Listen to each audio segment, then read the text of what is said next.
네, 안녕하세요. 코도군입니다. 이번 방송 시작하기 전에, 미리 몇 가지, 주의 사항은 아니고, 그냥, 몇 가지 알려드릴 게 있어서, 이렇게 또 마이크를 켰습니다.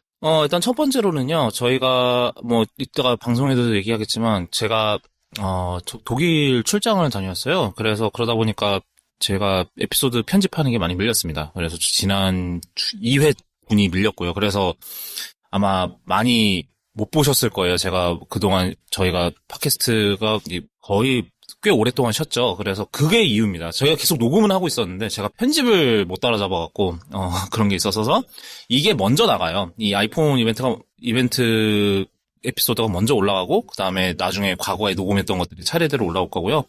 두 번째로는 저희가 이거를 이벤트 끝나고 다음 날에 녹음을 했거든요. 원래 아시다시피 저희가 애플 이벤트가 있으면 그 주 주말에 이제 녹음을 하잖아요. 근데 이번에 추석 연휴가 껴있고, 그 다음에 본가로 내려가야 되는, 멤버들이 있어서, 저희 팟캐스트 자주 들으시는 분들은 누군지 아시겠죠? 그러다 보니까 저희가 부득이하게 좀 일찍 녹음을 했어요. 근데 이제 이런 애플 이벤트 이후의 특성상 이제 새로운 정보들이 계속 나오거든요. 그러다 보니까 저희가 이제 저희가 녹음을 하고 제가 편집해서 올라가는 시점까지 틀린 사항들이 좀 있을 수 있어요. 제가 이제 지금 이거를 녹음하는 시점에 이미 하나하나가 틀렸습니다. 저희가 여기 그 에피소드에서 유선 충전 속도가 안 바뀐 것 같다. 아이폰 16에. 그렇게 얘기를 했는데, 나중에 알아보니까 45W로 다 올라갔다 그러더라고요. 그 파트도 지금 틀렸거든요. 그래서 저희가 만약 이거 외에도 틀렸거나 아니면 업데이트할 사항들이 있거나 이러면은 저희가 다음 회차에 팔로업으로 다 처리를 하도록 하겠습니다. 근데 이게 중간에 다른 에피소드를 올려야 되니까 그게 다음 화가 아니라 다다음 화가 될 수도 있긴 합니다. 그렇게 해서 이렇게 돼서 이렇게 편집도 꼬이고 이런 상황이 돼서 저도 참 면목이 없네요. 죄송합니다. 어쩔 수 없는 상황이었고요. 저희 에피소드 저희 아마 프리쇼에서 잠깐 얘기를 하긴 할 거예요. 프리쇼였나 애프터쇼였나 포스트쇼였나 하여튼 둘 중 하나 얘기할 건데 제가 8월이 지난주 독일 출장도 준비했고 그 외에 이제 제 전 회사 관련 일들도 좀 몇 개 있었어서 좀 많이 편집이 늦어졌습니다. 그래서 이 아이폰 이벤트 이거를 먼저 들으시게 될 거고요. 그다음에 그 과거에 녹음했던 것들은 차차 올리도록 하겠습니다. 근데 아마 좀 정보가 안 맞는 섹션들을 아마 제가 좀 편집을 하고 올릴 것 같아요. 그러면 이번 에피소드 재밌게 들어주시면 감사하겠습니다. 그럼 이제 시작하시죠.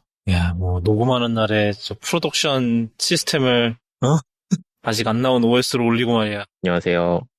왜 튕기냐? 누가 튕겨? 내가 튕겼어. 이거 봐. 아니 왜 녹음하는 날에 프로덕션 시스템을 아직 안 나온 거에 올리냐고. 아니, 근데 써야 된다고. 아, 맞다. 브루님한테 문자 보내느라고 또 까먹어. 안 되시겠지? 한 5분만 기다려보고 답장 없으면 시작합시다. 근데 블루님이 없으면 굉장히 짧아져요. 아시죠? 그쵸. 설명을 하시는 내용이 깊으셔서. 아마 오늘 방송 아마 한 30분 빠질 거예요. 이득 아닌가? 30분이 짧고, 보통 저희 아이폰 아이폰 특집 방송할 때보다 한 30분 짧을 겁니다. 블루님이 안 계시면. 예, 아니면 우리 먼저 시작하고, 어차피 저 아이폰 얘기는 순서상 한참 뒤에 하니까. 사실은 저 애플워치 저것도 이제 물어보긴 해야 되는데, 도대체 와이드 올레드는 대체 뭐냐고 여쭤보긴 해야 되는데, 안 되면 안 되는 대로 해야겠죠. 네. 일단은, 설마 근데 티덤님도 그걸로 올리신 건 아니시죠? 저는 갑자기 업데이트가 있습니다 이러더니 지가 꺼졌어요. 잠깐 씻고 온 사이에 뭐로 올라갔는지 저도 정확하게 모릅니다. 봐야지. 세콰이어 15.0으로 올라갔네요. 왜 올라갔지? 나랑 똑같은 경우죠? 왜 올라갔을까요? 베타 프로파일 올리셨나요? 그게 아니면 안 올라가는데, 세콰이어가. 그러면 퍼블릭 베타 프로파일을 활성화해 놓으셨나요? 맞다. 저번에 그 아이폰 미러링 한번 테스트 해보겠다고 걸어놓고 푸는 걸 까먹었네요. 그럼 계속 세코야 계셨던 거 아니에요? 그때부터? 아니면 다운그레이드 하셨나? 그것만 해보시고? 그걸 제가 제 기억에는 아마 아이폰으로 올렸는데 그때 세콰이어에서 아직 그 미러링이 지원 안 된다 그래가지고 안 올렸던 걸로 기억을 하는데 이 베타 프로파일만 지금 등록을 해놓고 그래서 가끔 뜨긴 했거든요. 근데 귀찮아서 안 한다 이러고 밀어놨더니 잠깐 방에 누워있던 사이에 얘가 일을 저질렀네요. 베타는 아니죠. 이제 거의 뭐 출시 후 보니까 뭐 사실상 정식인데 뭐 이상한 버그만 발견되지 않으면 그냥 정식 버전으로 넘어가는 경우가 많은 버전이긴 한데도 아무리 그래도 그렇지 녹음 날에 나는 녹음하고 올리려고 그랬구만. 다들 이렇게 익스트림하게 사셔들. 뭐 하여튼 성실합니다. 약간 삶의 재미를 주기 위해. 근데 난 어쩔 수 없었던 게 암호 앱을 테스트해보고 싶었는데 원패스워드를 안 써도 되는가. 맞아. 그거 옮기려면 맥 있어야 된다는. 결국에 이게 CSV로 옮기려면은 맥 OS가 무조건 있었어요. 지금 애플이 나중에 CSV로 열고 보내고 내보내고 여는 거 임포트하는 거를 그 나중에 그 다른 플랫폼 뭐 iOS나 아이패드에서 열어줄지는 모르겠는데 현재로선 그래. 근데 생각해보니까 원 패스워드에서 내보내기도 결국에 맥 OS밖에 안 되기 때문에 아닌가? 이거 아이클라우드에서 해도 되나? 근데 아이클라우드도 아직 그거 지원하는 업데이트 아직 그게 서버 업데이트가 아직 안 뿌려졌을 수도 있어. 잠깐만 한번 볼까? 아이클라우드에서 이거 가져오기가 되나? 웹상에서 여기는 아예 키체인 옵션이 없어. 저기에는. 키체인이 아예 없어? 하이드 그러면 마이 이메일, 어쩔 수 없는 선택이었네. iCloud 스토리지, 데이터 리커버리. 지금 네, 그러면 무조건 세쿼이어를 올렸어야 했다. 뭐 하여튼 오늘은 아마 블루님이 안 오실 가능성이 높은 가운데 저희가 아마 이거 들으실 때쯤에는 사실 저희가 이거를 에피소드 2개를 건너뛰고 이거를 먼저 제가 올릴 거예요. 그럴 이유가 있는데 제가 뭐 퀘스트에서 몇 번 얘기했는지 아니면 제가 얘기한 거 다 자른지는 기억이 잘 안 나는데 제가 독일을 다녀왔습니다.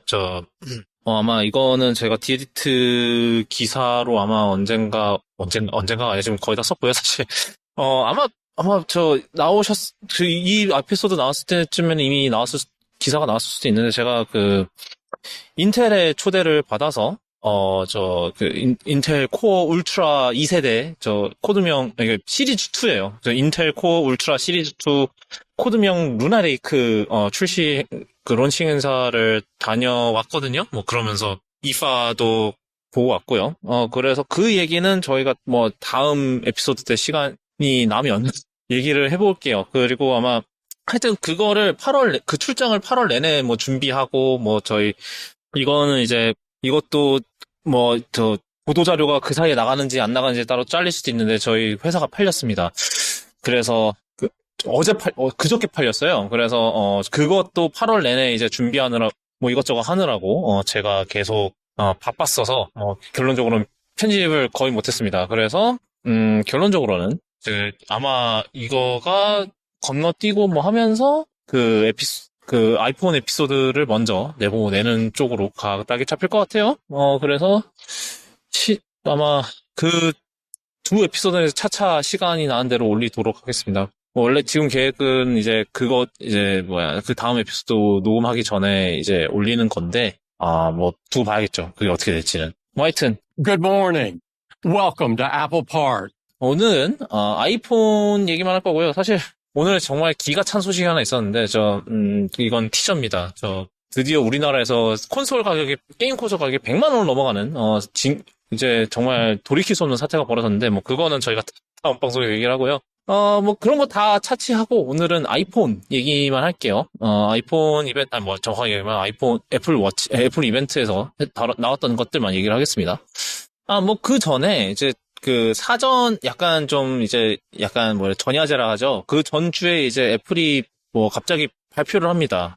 갑자기. 우리나라에서, 이건 약간 팔로우업일 수도 있어요. 우리나라에서 갑자기 나이 찾기 네트워크를 개방하겠다라고 발표를 했습니다. 이게 시기가 내년 봄으로 예정이 돼 있다고 하고요.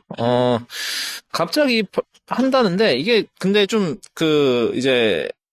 아마 모든 게 들어오지는 않을 가능성이 있습니다. 그게 그때 저희가 이제 제가 이제 그때 얘기했듯이, 이제 법적으로 걸리는 부분이 없지는 않거든요. 많은 분들이 원래 이제 애플이 법적으로 걸린다고 생각을 했는데, 안 걸리는 거다라고 이렇게 다들 생각을 하고 계시는데, 사실은 이게 법적으로 걸리는 부분이 몇 개 있었어요. 제가 그때 설명드렸듯이.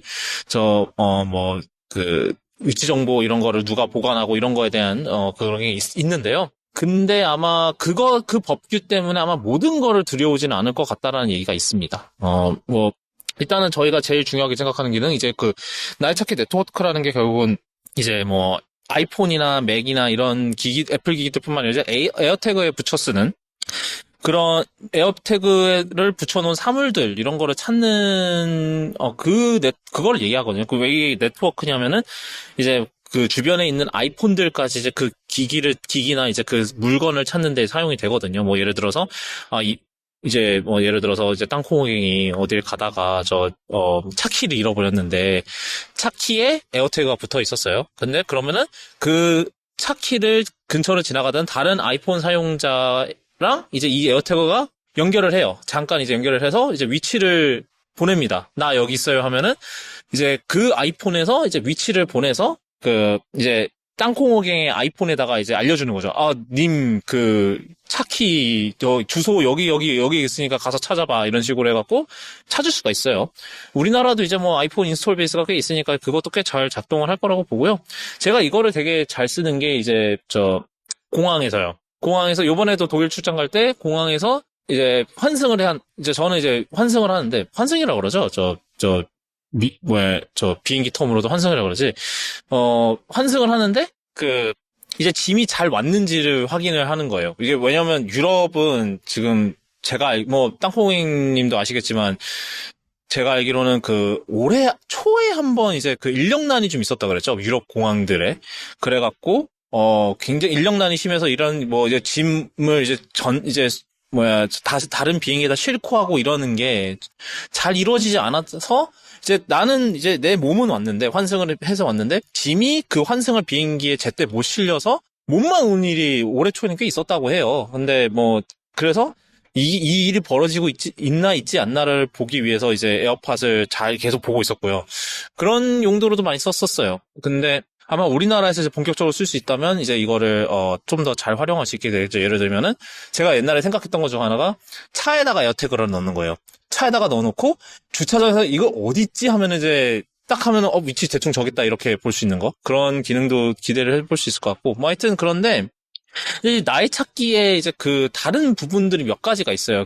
Find My Friends, 그러니까 이거는 뭐냐면 이제 내 친구나 가족의 위치를 확인하는 그런 기능이 있거든요. 이거는 아마 제가 그때 얘기한 법률의 문제에 부딪혀서 못 들어올 가능성이 좀 있습니다. 뭐 하여튼 그래서 이거는 이제 물론 가봐야 알 수 있는데, 뭐 하여튼 일단은 들어온다니까 굉장히 좋은 소식이고요. 땅콩이님 얘기로는 이 소식이 발표되자마자 에어태그가 씨가 마르기 시작했다던데. 맞나요? 그거 제가 얘기했던 건데, 맞아. 건데, 네. 인터넷 쇼핑몰에서 원래 에어태그가 할인가가 되게 붙어 있었어요. 보통 한 10,000원 정도, 20,000원 정도 싸게 붙어 있었는데, 4팩짜리가 원래 가격보다 10,000원인가, 1,500원인가 싸게 올라와 있었어요. 그래서 이걸 사 말하고 고민하고 있다가 다음날 들어갔더니 그 할인가가 다 내려갔더라고요. 그래서 다 정가로 바뀌고. 지금 네이버를 뒤져보면은 에어태그 4개 혼합 색상. 혼합 색상 있어요? 이거는 안 된대. 혼합 색상 아닌 게 있나? 지금 다 149,000원에 팔고 있어요. 하얀색밖에 없지 않나, 에어태그? 9,000원이면 정가 아닌가? 그죠? 149,000원이면은, 4개 정가죠? 정가예요. 제가 알기로는. 옛날에 내가 기억하기로는 13만 원이었는데 그 가격이 또 스멀스멀 올랐구만. 그 사이에. 네, 제가 옛날에 4팩짜리를 키링 62,000원이고. 그냥 해외에서 사오는 게 쌀 수도 있어요. 이번에 일본 갈 때 좀 봐야겠다. 근데 이게 일본 지금 애플 스토어가 이제 그게 안 된다면서요. 텍스프리가 안 된다 그러던데, 더 이상. 이게 아무래도 하도 맨날 중국 사람들이 다 그거 사가니 하도 그거 해가서 애플이 지금 칼을 빼든 것 같긴 하더라고요. 물론 근데 에어태그 정도는 빅쿡 카메라나 이런 데서 구할 수 있긴 하니까. 하여튼 그래서 이건 좋은 소식입니다. 그래서 이제 관련해서 이제 안 그래도 이번에 이파 갔을 때 굉장히 Find My 관련 그게 되게 많더라고요. 이제 Find My를 지원하는 게 많은데 제가 봤던 것 중 하나가 이제 충전기인데 충전기에다가 Find My 넣은 거예요. USB-C 충전기인데.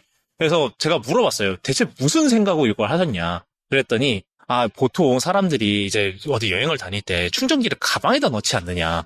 그러면은 그 가방이 어디 있는지를 알 수 있는 거다. 충전기를 거기다 넣어놨으니까. 그러네, 말 되네.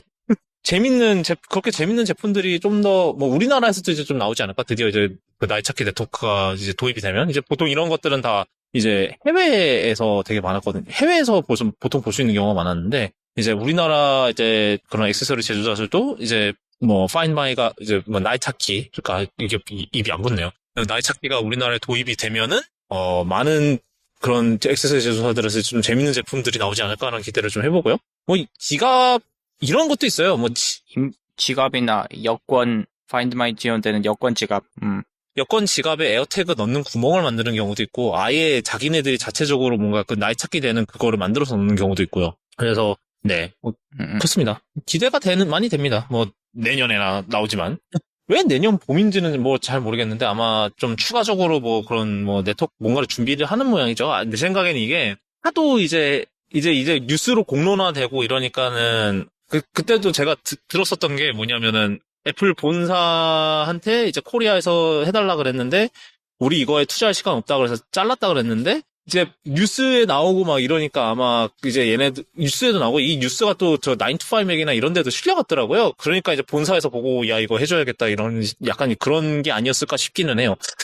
우리가 준비하고 있었던 것 같지는 않고, 지금 만약에 준비를 하고 있었으면 아이폰 발표하면서 짜잔, 바로 됩니다, 이랬을 것 같은데, 그런 건 아니었던 걸로 봐서는, 네, 아마 좀 급하게 준비를 하고 있는 게 아닌가라는 그런 생각이 좀 듭니다. 뭐 하여튼, 이제 이벤트로 넘어가서요. 일단 오프닝 영상은 뭐 그냥 그런 뭐 애플 제품을 이용해서 살았습니다. 뭐 등등등 그런, 네. 옛날보다 좀 덜했어요. 옛날엔 진짜 뭐 죽다 살아난 사람들에 대한 이야기만 있었는데, 이제는 그냥 일상적으로 애플 제품을 사용하는 사람들에 대한 얘기 이런 것도 많이 들어가 있었던 것 같고, 좀 욕을 먹고 좀 스케일을 좀 조절을 한 것 같아요. 좀 현실적으로 해라. 저희가 옛날에도 그랬지만 이거 뭐 애플 제품 안 쓰면 죽어요 수준이었으니까 아무래도. 그러고 나서 이제 아예 팀 쿡이 나와서 얘기를 합니다. 오늘은 애플워치, 에어팟, 아이폰만 나온다고 아예 그냥 처음부터 받고 시작을 했거든요. 그래서 첫 번째로 발표를 한 게 애플워치 시리즈 10이 나왔고요. 애플은 올 뉴 디자인이라고 하지만 뭐 올 뉴 디자인이 조금 애매하죠. 뭐 근데 3년 동안 같은 디자인 울고 먹은 거 생각하면 뭐 이 정도면 올 뉴 디자인인가? 뭔데 뭐 그런 거 있고요.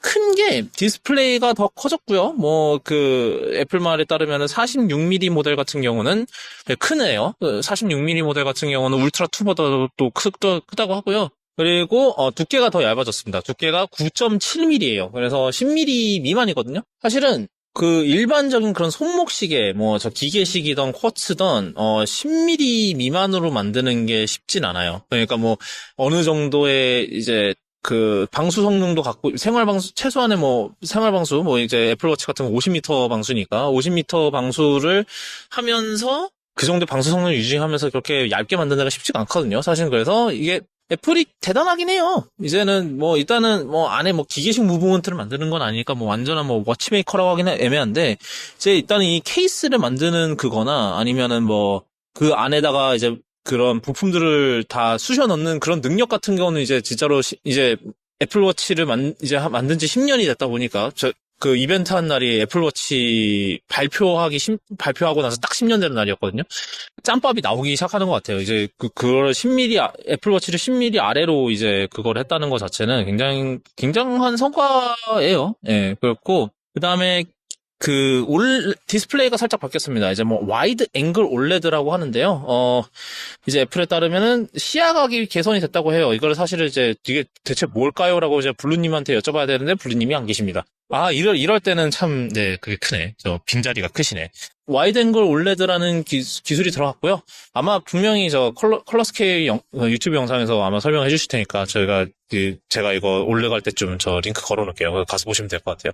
일단은 애플이 말하는 거는 시야각이 개선됐다고 하는데, 이제 애플에서는 보통 이거죠. 우리가 시계를 볼 때 이제 똑바로 보는 경우가 잘 없다. 보통 다 비스듬하게 보거나 그러는 경우가 많은데, 그런 상황에서 시계를 더 잘 볼 수 있게 시야각이 더 개선된 디스플레이가 들어간 거다라고 설명을 하고 있고요. 그 다음에 전력 소모도 개선이 됐다고 해요. 그래서 이제는 초침이 움직이는 거를 이제 표현을 할 수 있게 됐다 이렇게 설명을 하더라고요. 그래서 옛날 모델들 같은 경우 보시면은 그 Always On 디스플레이 꺼질 때 아예 초침이 사라지잖아요. 근데 얘는 이제 초침도 볼 수 있게 됐다. 그래서 설명하고 있고요. 피니쉬 같은 경우가 좀 변화가 굉장히 큽니다.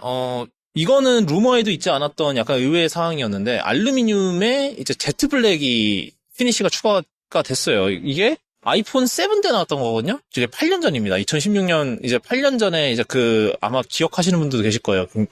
뒤에가 후면이 굉장히 반짝반짝 거리는 유광, 이제 검은색 알루미늄이었는데, 진짜 바람만 스쳐도 흠집 나고 막 그랬던, 재질이 있습니다. 제가 아이폰 7 썼던 색이기도 하고요. 굉장히 좀 조심스럽긴 했었어요, 그때. 얘를 이제 알루미늄 워치에다가, 이거를 쓴다. 그래서 보면, 일단은 뭐 이거는 사실 실제로 이제 매장 가서 봐야겠지만, 굉장히 그냥 스페이스 블랙 이제 스테인리스 스틸 워치처럼 굉장히 까맣고 굉장히 유광이 반짝반짝 빛나고, 그래서 알루미늄임에도 불구하고 굉장히 고급스러운 분위기를 자아내는, 그래서 뭐 많은 분들이 그러진 않지만, 이제 몇몇 분들이 이제 스테인리스 스틸 이제 애플워치를 사는 이유가, 그게 좀 더 고급스러워 보여서거든요. 사실 알루미늄은 다 무광 처리가 돼 있는 애들이라서 좀 약간 싸 보일 수도 있다, 약간 그런 게 좀 있는데, 이제 제트 블랙 같은 경우는 아예 유광이기 때문에 굉장히 고급스러운 분위기를 연출을 할 것 같고요. 그래서 그런 거에서 어쩔 수 없이 스테인리스를 가셨던 분들이 이제 다 많은 분들이 이제 그냥 제트 블랙을 사시지 않을까? 물론 스테인리스 모델은 이제 사파이어 글라스를 쓰긴 했었죠. 그리고 이제 스테인리스 스틸이 없어지고 이제 그게 유광 티타늄으로 바뀌었습니다. 이것도 막판에 루머가 있었긴 했는데, 이것도 이제 뭐 애플이 이제 그동안 이제 티타늄 깎는 이제 장인이 됐죠. 뭐 애플워치 또 옛날 이제 에디션 대신에 이제 티타늄 하기 했고, 그다음에 울트라를 만들었고, 이 아이폰 15 프로부터는 이제 그 사이드 림에다가 이제 티타늄을 쓰고 있고, 그래서 이제 충분히 이제 이거를 원가를 이제 낮출 수 있다라고 판단을 한 것 같아요. 그래서 이번에 추가가 됐고, 그래도 아마 제가 알기로는 스테인리스 스틸 모델보다 살짝 더 비싼 걸로 알아요. 그 티타늄 모델이 이제 옛날 스테인리스 스틸보다 조금 더 비싼 걸로 알고 있고, 그러니까 어느 정도 선까지 이거를 낮출 수 있었다, 그 원가를. 그렇지만 뭐 이제 밀레니즈 루프랑 이제 링크 브레이슬렛도 이제 색은 다 깔맞춤을 했대요. 근데 여전히 스테인리스 스틸을 씁니다. 이게 티타늄은 가공하는 게 굉장히 힘든 금속이거든요. 그래서 손목시계 판에서도 이제 보통 좀 저렴하다 그러면 좀 경제적인 뭐라 그래야 됩니까? 저 땅콩이. 합리적인?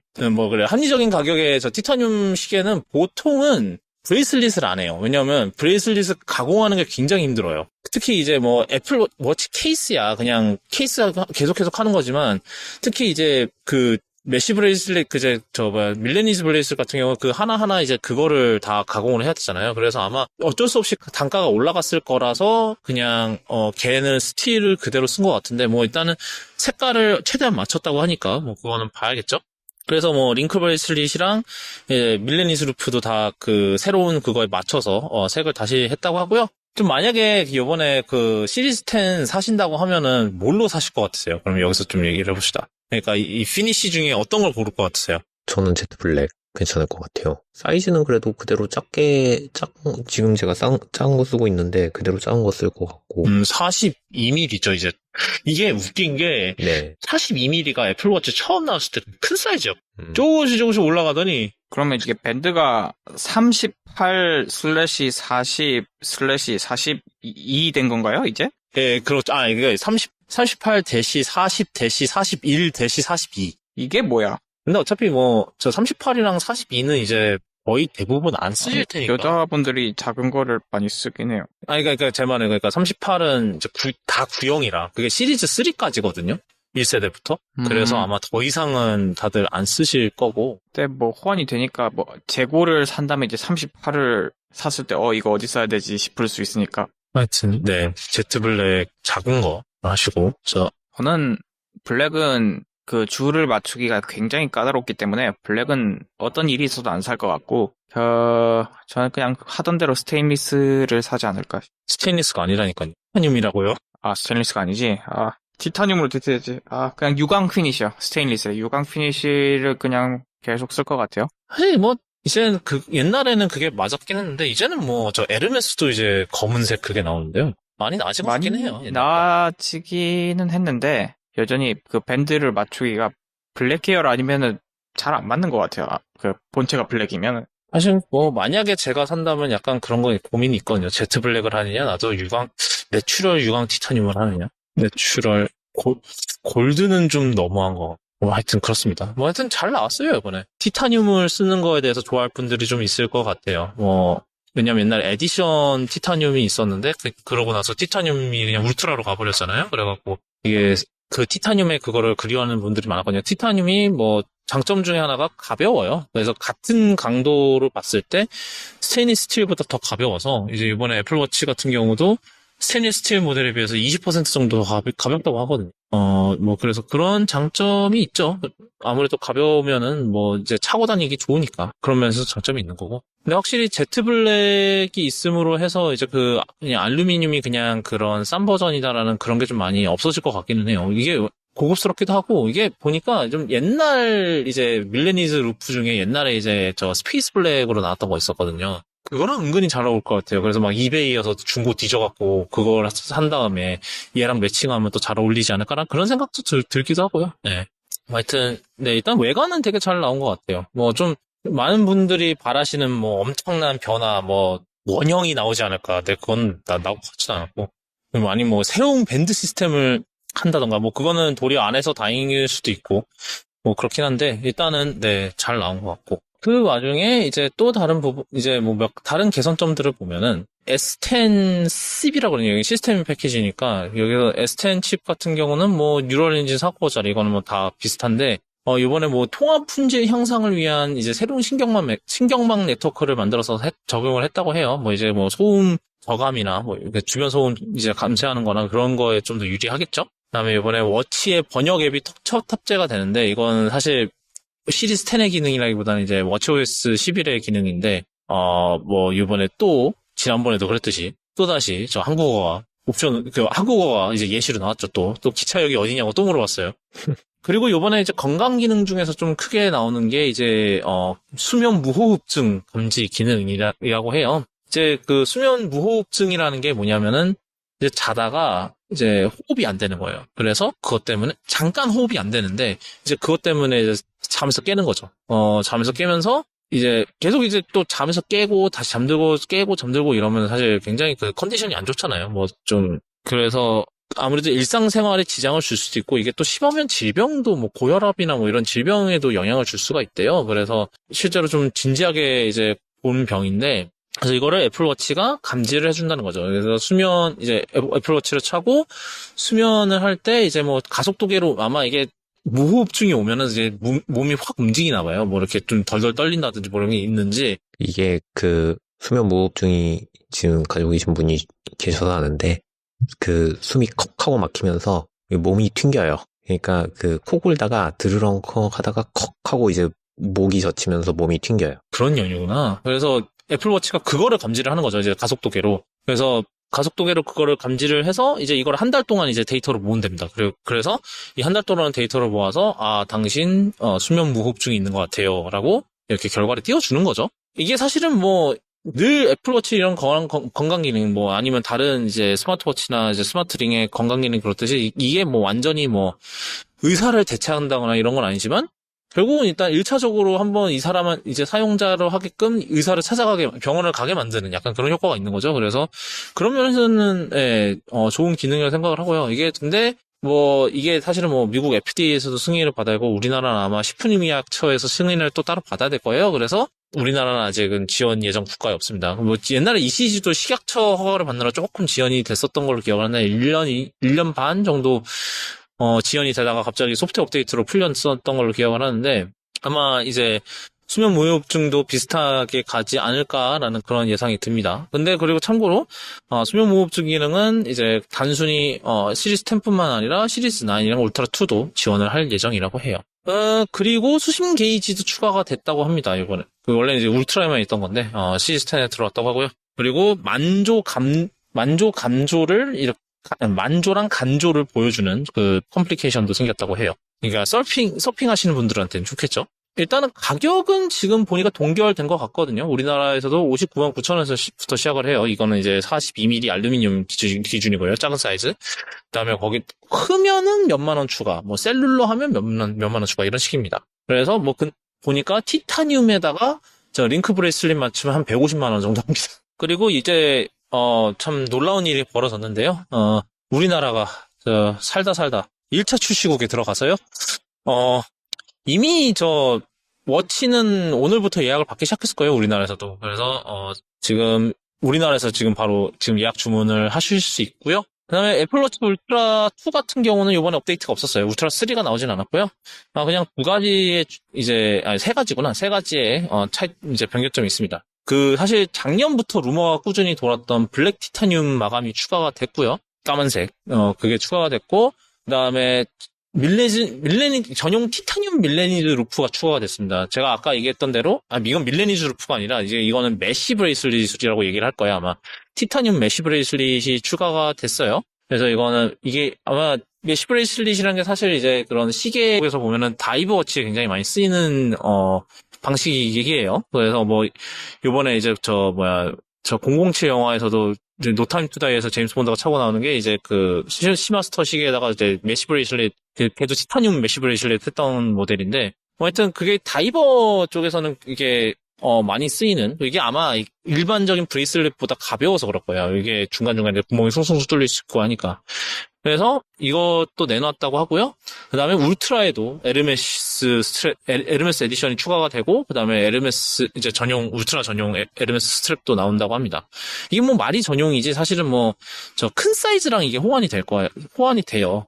이제 울트라랑 뭐였니, 42, 44, 45, 46, 미리수들이랑 호환이 돼서, 이제 울트라 스트랩을 여기다 쓸 수 있긴 해요. 근데 조금, 언밸런스해 보이긴 할 거예요. 이게 아무래도 바디가 좀 다르니까 그게. 예. 그래서 울트라는 그렇습니다. 이렇게 해서 애플워치가 끝났고요. 괜찮은 것 같아요. 시리즈 10 잘 나온 것 같고, 이제 Z 블랙은 진짜 예상치 못했던 반전이었던 것 같은데, Z 블랙이 잘 나왔기를, 옛날 아이폰 7 Z 블랙이랑 다르게 좀 흠집이 좀 덜 나기를 바라봅니다. 그때는 진짜로 옛날 아이팟 마냥 바람만 스쳐도 흠집이 나요. 이랬었는데. 네.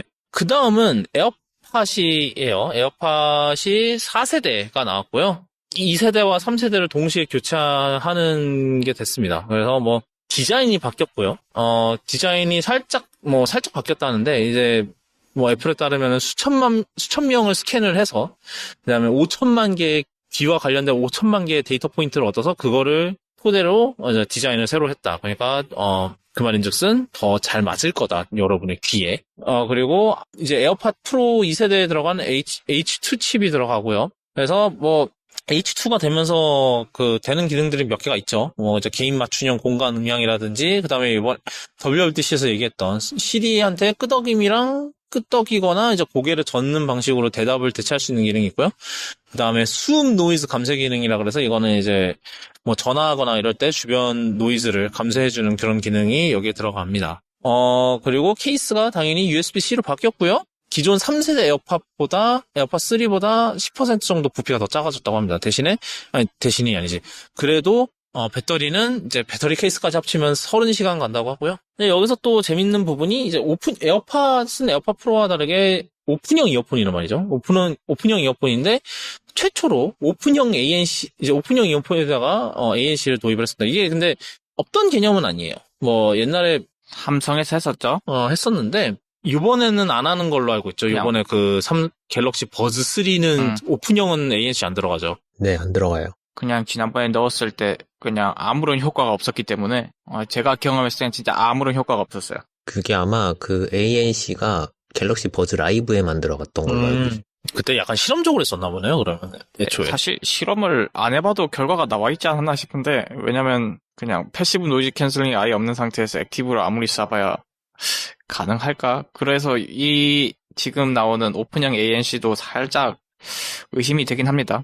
아무리 애플이라지만 이게 되나? 지금 제가 QCY 거 에일리팟 그거 쓰고 있거든요, 오픈형 ANC 쓸 때 지금 말씀하신 것처럼 완전하게 노이즈 캔슬링이 다 되는 건 아닌데, 그래도 정말 시끄러운 소리는 잘 걸러주거든요. 헬스장에서 러닝머신 타거나 할 때, 그럴 때는 끌리는 소리 같은 게 되게 안 들려요. 어느 정도 효과는 있다. 아마 저음 같은 걸 못 잡나 보네, 그러면? 좀 그런 건 있어요, 네. 특정 음역에만 좀 효과가 있나 보네요, 그러면. 좀 제 생각에는 소음 위주? 그쵸. 사실, 그냥 약간 백색 소음 이런 거 걸러주는 약간 그런 위주의 알 수도 있죠. 근데 일단은 거기서 들어보신 분의 말에 의하면 효과가 좀 있다고는 하니까, 실제로는 와서 저희도 좀 테스트 해보는, 누가 테스트할지 모르겠지만, 네, 테스트를 해보면 좋을 것 같아요. 뭐, 이거는 어떨지.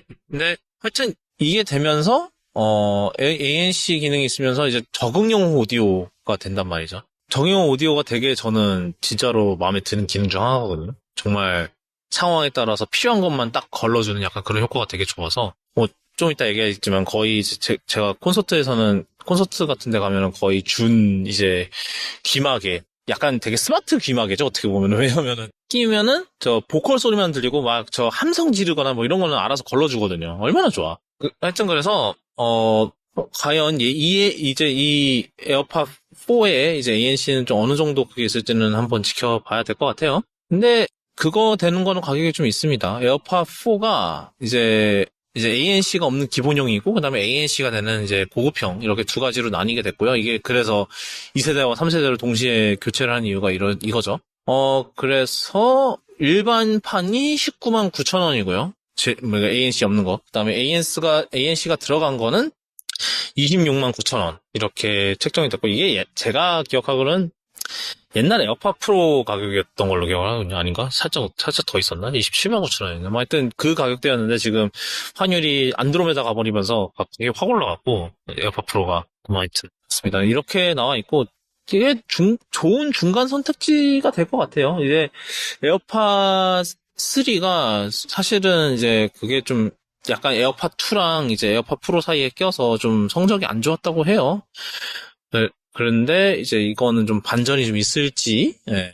저 땅콩이는 그래도 여전히 에어팟 프로 살 것 같죠? 프로를 사거나 아니면은 아예 제일 싼 걸 사거나 중간에 ANC는 지금으로서는 제가 삼성의 그 오픈형 ANC에 대여서 그 대인 경험 때문에 무한한 불신으로 인해서 안 사지 않을까. 지금도 ANC 버전의 가격적인 위치가 굉장히 애매해요. 그러니까 이 돈이면 약간 그 다음에 나올 말이 욕설 같은데 이 돈이면 조금 더 써서 프로가 보이잖아요? 그럴 거면은 9만 원 더 써야 돼요. 조금은 아니긴 해. 조금은 아니긴 한데 쉽진 않아. 쉽진 않네. 그러면은 안 애매한가? 예, 애플이 또 절묘하게 또 가격 나누긴 해놨죠? 제가 여기서 진짜 가정이 7만 원 차인데 다른 성능이 모두 다 동일하겠죠?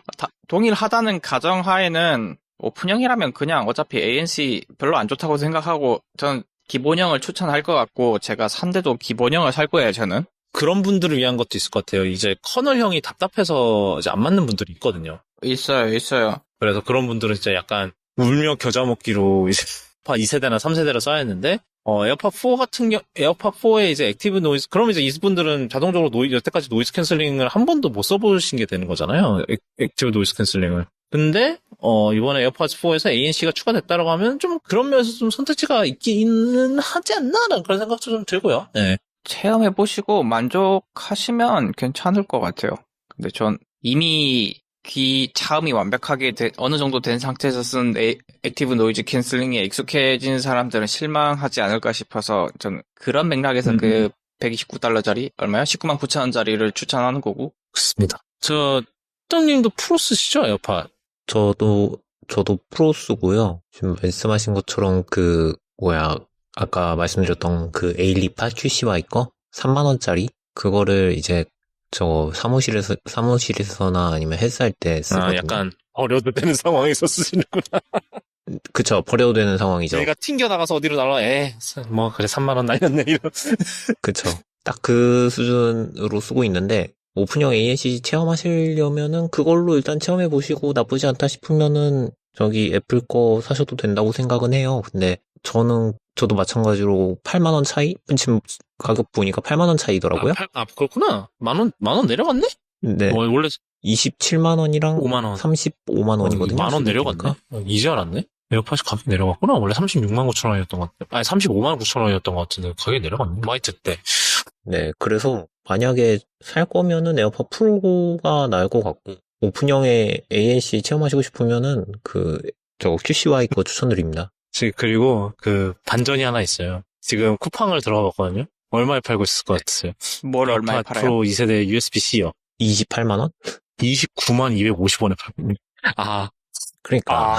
물론 이거는 이제 나온 지 2023년 제품이에요. 나온 지 꽤 됐죠. ANC 네. 제도 나오고 얼마 좀 좀 지난 시점에는 가격이 뭐 한 몇만 원 빠져 있을 걸 뭐 그쵸. 감안하면은 지금은 그런데 이제 음. 물론 이게 그렇게 될 거예요. 내년에 지금 루머상으로는 내년에 지금 에어팟 프로 신제품이 나온다고 얘기가 나와 있거든요. 뭐 아마 이제 아이폰 17 나올 때쯤 나오겠죠. 에어팟 프로 3가. 그때쯤 되면 이제 이 에어팟 4가 가격이 꽤 떨어져 있을 거고. 뭐 근데 물론 그때는 이제 성능적 간극이 더 커지겠죠. 에어팟 프로 2세대에다가 H2를 또 쓸 리는 없고 이따가 얘기할 다른 애처럼 같은 칩을 또 쓰지는 않을 거고. 그렇기 때문에 아마 성능상의 차이나 이런 게 더 커질 거긴 한데 뭐 하여튼 그때는 가격이 더 싸져 있긴 하겠죠. 근데 뭐 하여튼 근데 지금 현재 상황에서 봤을 때는 이게 애매한 건 맞아요. 지금 이게 에어팟 프로가 이 정도로 가격이 떨어져 있으면은 네.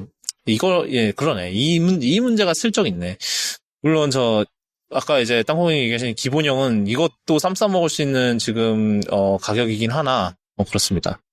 네. 뭐, 그렇고요. 뭐, 이게 사실은, 네, 그렇습니다. 뭐, 진짜로 뭐, 저희 주변에 커널형이 안 맞는 분들도 꽤 많아서, 저도 귀가 왼쪽이랑 오른쪽이 좀 귀가 살짝 다른지, 몇몇 이어폰들은 같은 이제 그 팁을 써도, 한쪽은 차음이 완벽하게 안 되는 경우가 있거든요. 그리고 이제 양쪽 귀가 좀 살짝 모양이 다른 거라서 그런 것 같은데, 뭐, 에어팟 프로는 다행히도 그런 일은 없습니다만, 뭐, 그런 경우가 없지는 않으니까, 예. 그래서 뭐, 잘 보시고 아마 이 스토어에서 아마 이제 한번 착용해 보실 수 있을 거예요. 그래서 그때 착용해 보셔서 보시고 예, 이제 하시면 좋을 것 같고 가격은 이렇고요. 우리나라에서는 이게 아직 추후 발매로 돼 있습니다. 뭐 이게 왠진 모르겠으나 그 1차 출시 컷에는 못 들어갔습니다. 뭐 아마 또 전파 인증이 늦게 됐나? 뭐 하여튼 그리고요.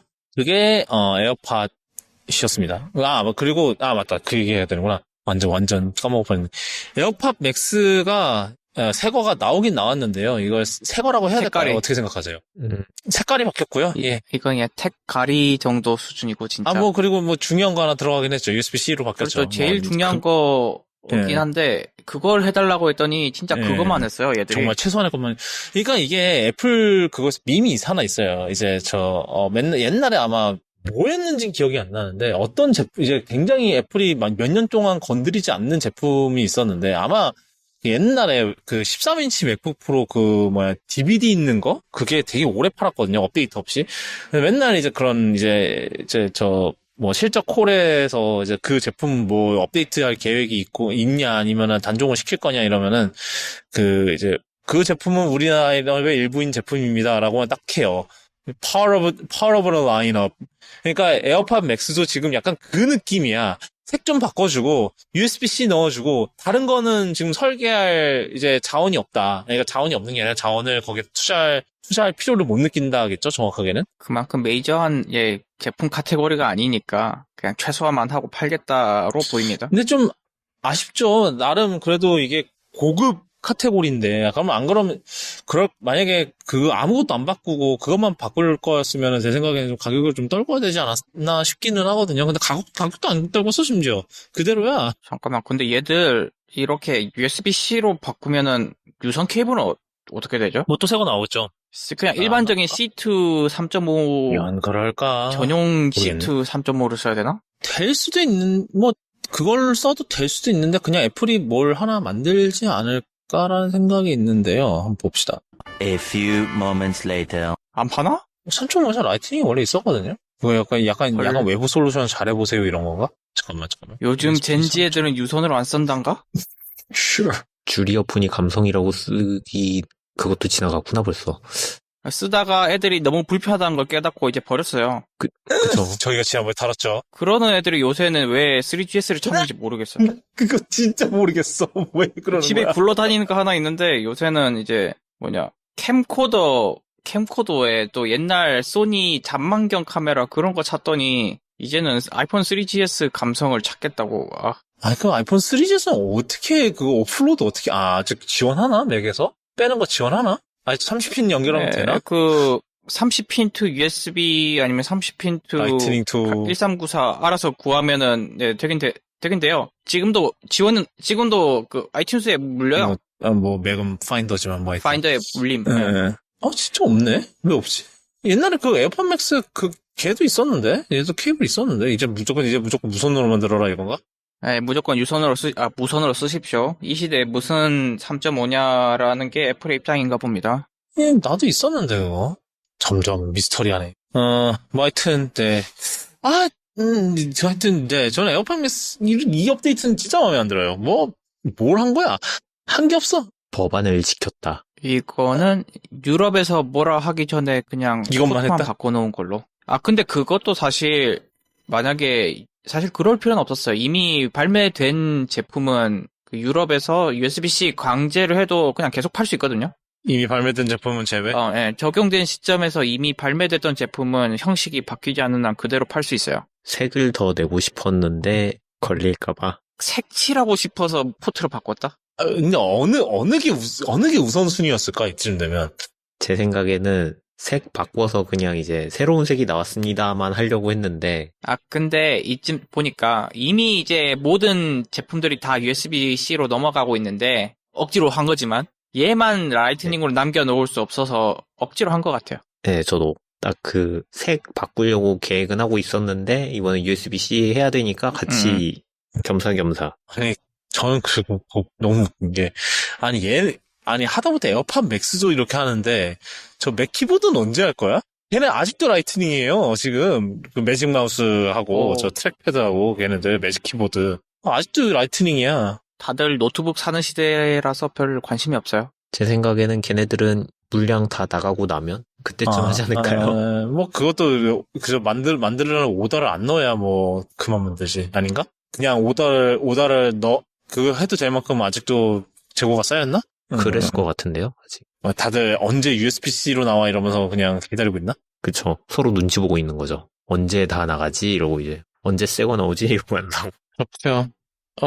에어팟 프로도 이번에 좀 업데이트는 있습니다. 소프트웨어 업데이트가 있는데, 아예 이제 보청기로서의 이제 기능이 추가가 된다고 해요. 그래서 자체적으로 이제 청력 테스트도 할 수 있고, 이 청력 테스트 결과에 따라서 이제, 에어팟이 알아서 이제 그 소리를 보청을 해준다는 그런 기능이 들어간다고 합니다. 그러니까 아까도 제가 얘기했지만 그 콘서트에서도 그렇게 할 수 있는 것들 이런 것 때문에 사실 에어팟 프로가 이제 장기적으로 이런 보청 기능이나 이런 거에 이제 애플이 요즘 워낙 헬스나 이런 거에 대해서 되게 밀고 있으니까 애플 워치가 주축이긴 하지만 그래서 헤드폰에 이런 걸 언젠간 하지 않을까 싶었는데 예, 하고 있습니다. 드디어. 그리고 내년에 이제 파워비츠라는 애가 있었어요. 이제 비츠에서 나오는 이제 에어팟 계열의 그런 애인데, 걔가 이제 다음 세대가 나오는데, 걔는 뭔가 심박 센서가 추가된다는 얘기가 있어요. 그래서 그걸로 이제 심박을 측정할 수 있다라는 그런 얘기가 있습니다. 그 헤드폰으로. 그래서 에어팟도 지금 비슷한 거 아니냐는 얘기가 나와요. 이제 다음 세대 이제 에어팟 프로는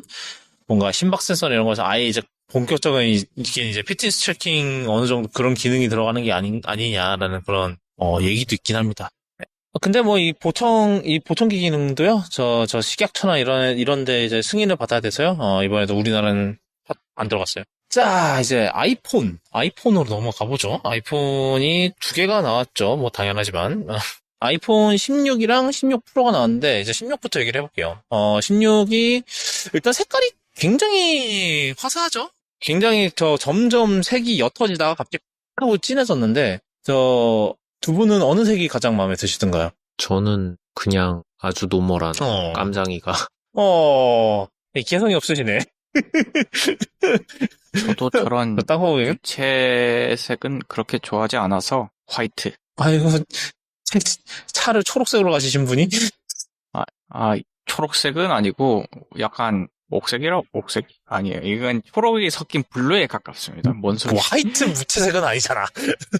하여튼 저는 울트라마린이 제일 좋은 것 같아요. 그 색이 굉장히 강렬한 파란색이라서 되게 좀 마음에 드는 편인데 약간 제 차랑 색깔이 좀 비슷한 것 같기도 하고. 네. 그리고 그 외에도 틸이랑 핑크가 있는데 핑크가 요번에 좀 호불호가 굉장히 심하더라고요. 이게 좀 너무 진하게 나왔다. 좀 약간 이게 핑크가 좀 어두운 톤의 핑크라 그래야 되나? 좀 그런 게 있어요. 그래서 사람들이 좀 불호인 분들이 좀 있는 것 같아요. 이 핑크에 대해서. 근데 옆면까지 색이 다 입혀진 거는 좀 이게 조금 달라져가지고 눈에 띄기는 하는데. 원래 원래 알루미늄 램도 색이 들어가긴 하죠. 근데 조금 약간 투톤으로 좀 더 옅게 들어갔나? 하여튼 그랬던 것 같긴 한데.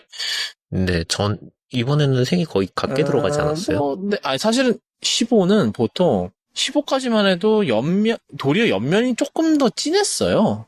15는. 그러니까 아마 이게, 그때는 15는 워낙 뒤가 워낙 옅었으니까 그랬던 것 같은데. 근데, 맞아요. 근데 보통 이제 하여튼 확실한 거는 이제 보통 이제 사이드 림이랑 이제 후면 유리랑 색이 좀 달랐거든요. 근데 이번에 16은 거의 그 색도 맞췄죠? 그래서 조금 색이 다른 색깔, 그러니까 이 색깔 5개가 있어도 이게 서로 다르게 전에는 봤을 때 그렇게 다르지 않게 느껴졌거든요. 아, 실물로 볼 때? 이전까지 봤을 때, 네, 실물로 봤을 때 얘네들이 뭐라 그래야 돼? 얘는 그냥 이 색은 이 색이고 저 색은 저 색이네 정도로만 생각이 됐는데 이번 거는 봤을 때 제가 굳이 검은 거를 고른 이유가 너무 색이 하나니까 뭐, 눈에 띌 것 같고, 그럼.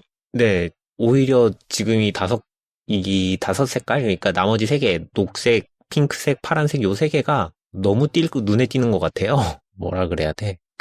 왜, 색깔을 원색으로 두면은 눈에 확 띄는 그런 느낌? 제 차가 그런 덕분에 주차장에서 찾기가 쉽긴 하죠. 아, 다 하얀색, 검은색, 다 뭐 회색, 뭐 쥐색 다 이런데 혼자 파란색이야. 어우, 잘 보여. 저기 있네, 저기 있어. 그러긴 해요. 유채색이라고 예를 꼭 찾기 쉬운 건 아니에요. 감청색 이런 거, 택시색 이런 건 좀 그쵸. 어렵긴 하겠다. 아니, 차가 작으면 SUV에 가려서 안 보여요. 유채색이가. 그거랑 관련이 없잖아. 그 차가 작고. 그거는 크기 때문에, 차가 작은 거지, 그건. 어디서 이게 이렇게 흘러간지 모르겠는데.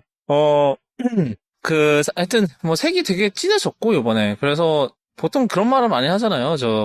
재밌는 색은 프로가 아니라 맨날 일반판에만 준다고, 뭐, 이런 얘기를 하는데, 요번에도 좀 비슷하게 그런 상황이 되는 것 같고. 그리고, 그 다음에 요번에 이제 요번 아이폰 16의 가장 큰 신기능이 바로, 카메라 컨트롤이 이제 요번에 새롭게 추가된 기능인데, 이게 좀 굉장히 다양한 게 하나에 들어가 있어요. 이게 이제 루머에서는 이게 그냥 단순히 정전식 버튼이다, 막 이런 얘기도 있었는데, 사실은 이게 물리적인 버튼이기도 하면서, 그 다음에 위에 정전식 터치패드랑 포스 센서랑 탭틱 엔진이 다 들어가 있대요. 그래서, 이게, 일단 확실히 눌린다고 하고요. 이제 한 번 누르면 뭐 카메라 앱이 띄워지는데, 이제 이 카메라 앱 같은 경우는 이제 애플 카메라 앱뿐만 아니라 이제 서드파티 카메라 앱도 지정을 할 수가 있다고 해요. 그래서 누르면은 이제 서드파티 카메라 앱도 바로 띄울 수 있다고 하고, 그리고 눌리는 게 아니라 눌리는 것처럼 느껴진다고 하지 않았어요? 아니요. 실제로 눌린대요. 그리고 아이폰, 이건 16 프로긴 하지만 16 프로 이제 프로모 영상 보시면은 아예 눌리는 걸 보여줘요. 그 버튼이 아예 들어가는 걸 맞아요. 보여줘요. 그래서 이거는 눌리는 버튼이 맞아요. 그리고 안에 키노트에서 구조도 있는 거 보면 밑에 이제 눌리는 스위치 부품이 다 있어요. 그러니까 이건 아예 눌린다는 얘기고. 근데 아하. 이제 포스 센서랑 여기에도 이제 탭틱 엔진을 넣어서 이제 누를 때 그냥 단순히 버튼 누르는 것뿐만 아니라 탭틱 엔진으로 이제 셔터 누르는 듯한 느낌을 더 전달을 해주는 것 같아요. 그러니까 증폭을 시켜주는 거죠. 그 감각을.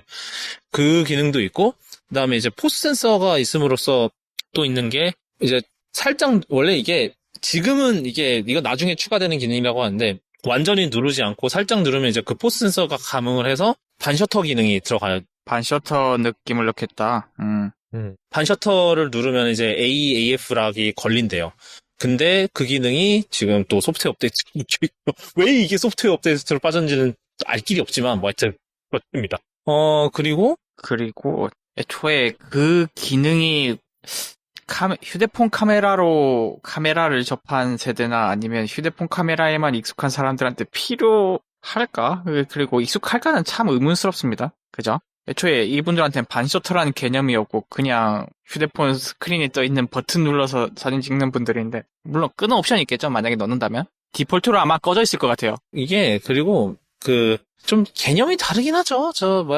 반셔터를 눌러야 이제 보통 카메라들은 반셔터를 눌러야 이제 AF를 시작을 하고 이러는데, 뭐 아이폰은 그냥 상시로 AF를 잡고 있는데 뭐 수동 초점이라는 개념도 없고, 그래서 이게 좀 개념이 달라지기는 하는데, 뭐 그렇습니다. 하여튼 뭐 그게 있고, 그다음에 그리고 이제 살짝 눌러서 살짝 눌러서 슥 하면 이제 스와이프 제스처가 돼요. 이게 정정식 터치패드도 있다 보니까 스와이프를 하면은 이제 줌도 할 수 있고요.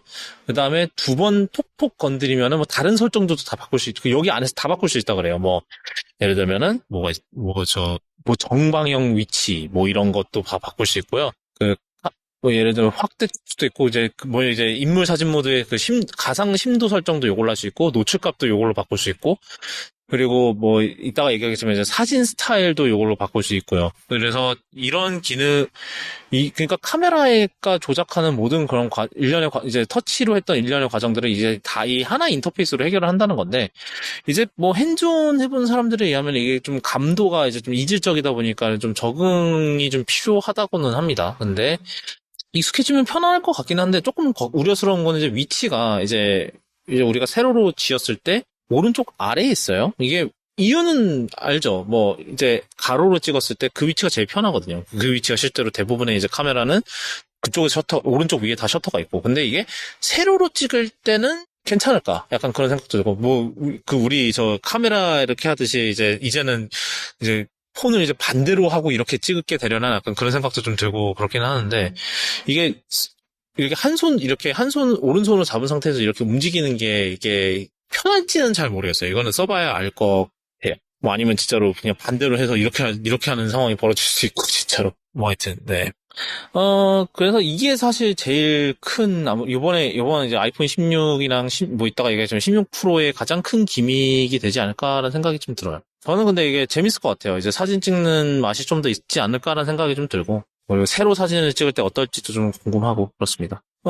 아이폰 16의 이제 카메라 시스템 자체는, 많이 바뀌진 않았어요. 근데 이제 일단은 배치가 다시 바뀌었죠. 배치가 원래 13부터였을 거예요. 13부터 15까지는 이렇게 사선으로 배치가 돼 있었는데, 16부터는 이제 약간 11, 12 때처럼 이제 직선으로 배치가 다시 됩니다. 이게 이렇게 하는 이유가 이제 비전 프로의 공간 영상과 공간 사진 촬영을 위해서 이렇게 이제 가로로 배치를 하게 됐다고 하고, 이게 왜냐면 3D 그거를 찍으려면 이제 양쪽에 있어야 되거든요. 그래야 이제 스테레오스코픽이라고 그러죠. 스테레오스코픽 3D 영상을 찍으려면은 양쪽에 있어야 되기 때문에, 그래서 이제 양쪽으로 배치를 한 것 같고, 그리고 메인 카메라는, 지난번이랑 15랑, 사양 같고요.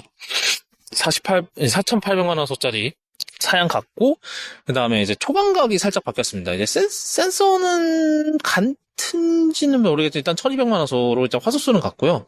근데 이제 렌즈가 바뀌면서 드디어 AF가 들어갔습니다. 그래서 이제 일반 아이폰에서도 접사샷을 찍을 수 있다는 거. 그래서 그것도 나름의 차이점이라면 차이점이죠. 근데 이제 이번에 보니까 아이폰이 이제 애플에서 이제 메인 카메라를 뭐라고 부르냐면 이제 퓨전 카메라라고 불러요. 이제 요걸로 1X하고 2X 다 된다 이거지. 그러니까는 퓨전 카메라다. 그리고 이제 여기에는 이제 올해 이제 다 1년 동안 내내 A18, A10, 18, 예.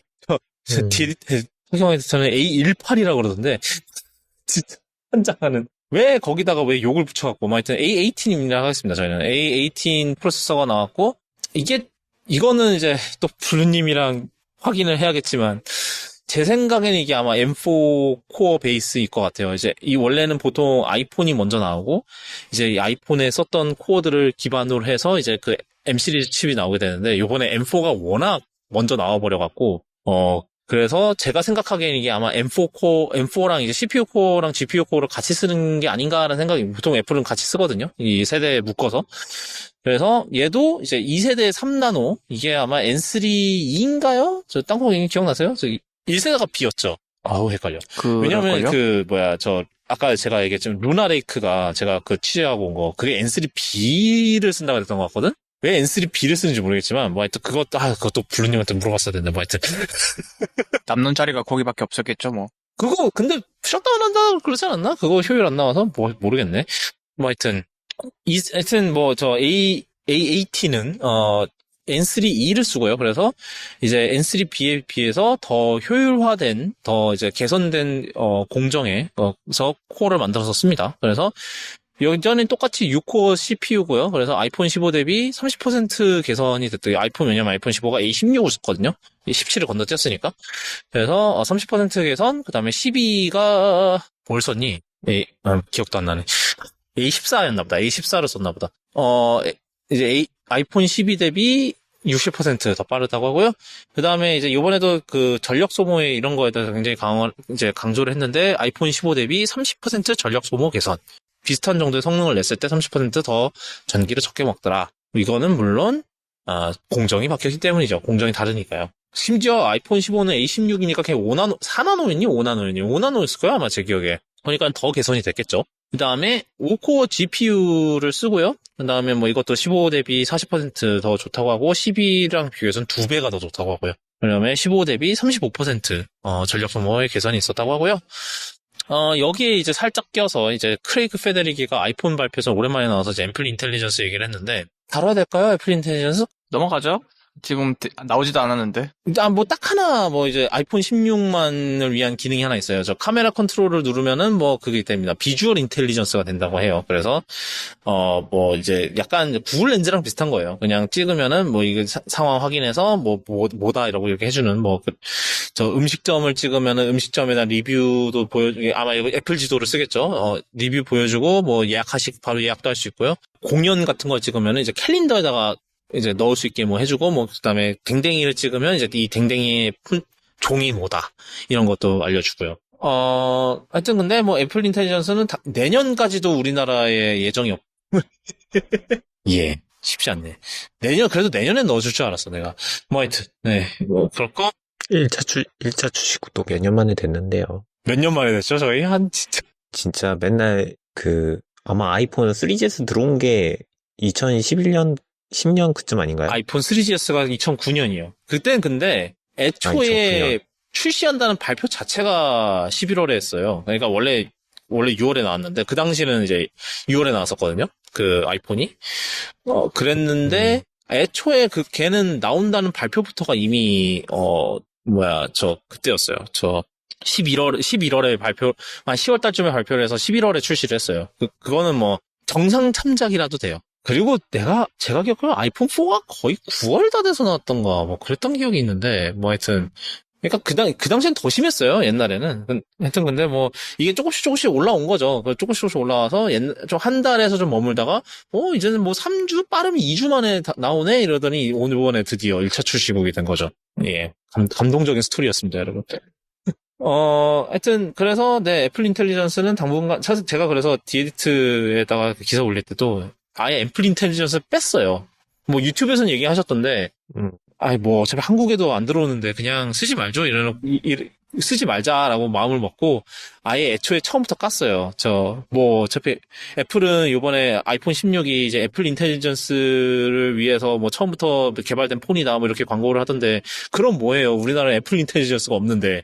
그러면 애플 인텔리전스를 빼고 아이폰 16은 살만한가? 약간 이런 식으로 해서 기사를 썼었거든요. 이게 애플 인텔리전스를 그냥 얘기를 안 하기 위한 고도의 전략이었죠. OS. 하여튼, 네, 애플 인텔리전스 얘기는 여기까지 하고, 카메라 얘기했고, 그리고 게이밍 성능 얘기가 있었습니다. 아마 아이폰 15에서 좀 발열 얘기가 좀 많이 나왔었죠. 초반에도 발열 얘기가 나와서 이게 소프트웨어 이제 iOS 패치로 해결이 됐고 이랬는데, 뜨거우십니까? 저 땅콩이님? 제가 휴대폰을 안 해서 잘 모르겠는데 뜨겁다는 느낌은 받은 적이 없어요. 그 아저씨는 또 큰 거 쓰잖아. 큰 건 또 그게 방출이 잘 되겠지. 열이 잘 퍼지겠지, 그게. 작은 애가 문제겠지. 그런데 8월 일본 36도 이럴 때 사진 찍고 이러니까 조금 뜨거워지긴 하던데 그거는 일본이 잘못한 거고. 아니 그리고 그때 일본을 간 당신 잘못도 있어. 왜 죽으러 가? 그 지옥도로 가는 거지 그거는. 요번에 독일도 이쯤 되면 한 20도대로 떨어지는 가을 날씨라 그래서. 근데 제가 가을 날씨임에도 초가을 날씨에도 반팔 입고 다니는 사람이기 때문에 그냥 혹시나 몰라서 긴팔 하나만 넣었거든요. 근데 다른 분들은 대부분 다 긴팔을 싸갖고 온 거예요. 근데 계속 34도, 35도인 거야, 베를린이. 사람들 막 옷이 다 반팔 다 떨어져 갖고 막 반팔 새로 사고 막 이랬다니까. 하여튼 네. 그럼에도 불구하고 역시 그 한국의 여름엔 비할 바가 안 되더라고요. 와 진짜 공항에서 나오니까 바로 그 들어오는 그 습함이 와 이거 그때부터 하면서 야 이게 한국이지 이랬어요. 뭐 하여튼 일로 들어와서 그래서 열 처리 개선이 있었다고 합니다. 칩 위치를 가운데로 이동을 했고, 그 다음에 중간에 이제 열을 더 쉽게 빼낼 수 있는 이제 서브스트럭처를 넣었다고 해요. 이제 이거를 뭐 재활용 알루미늄으로 만들었다고 하고요.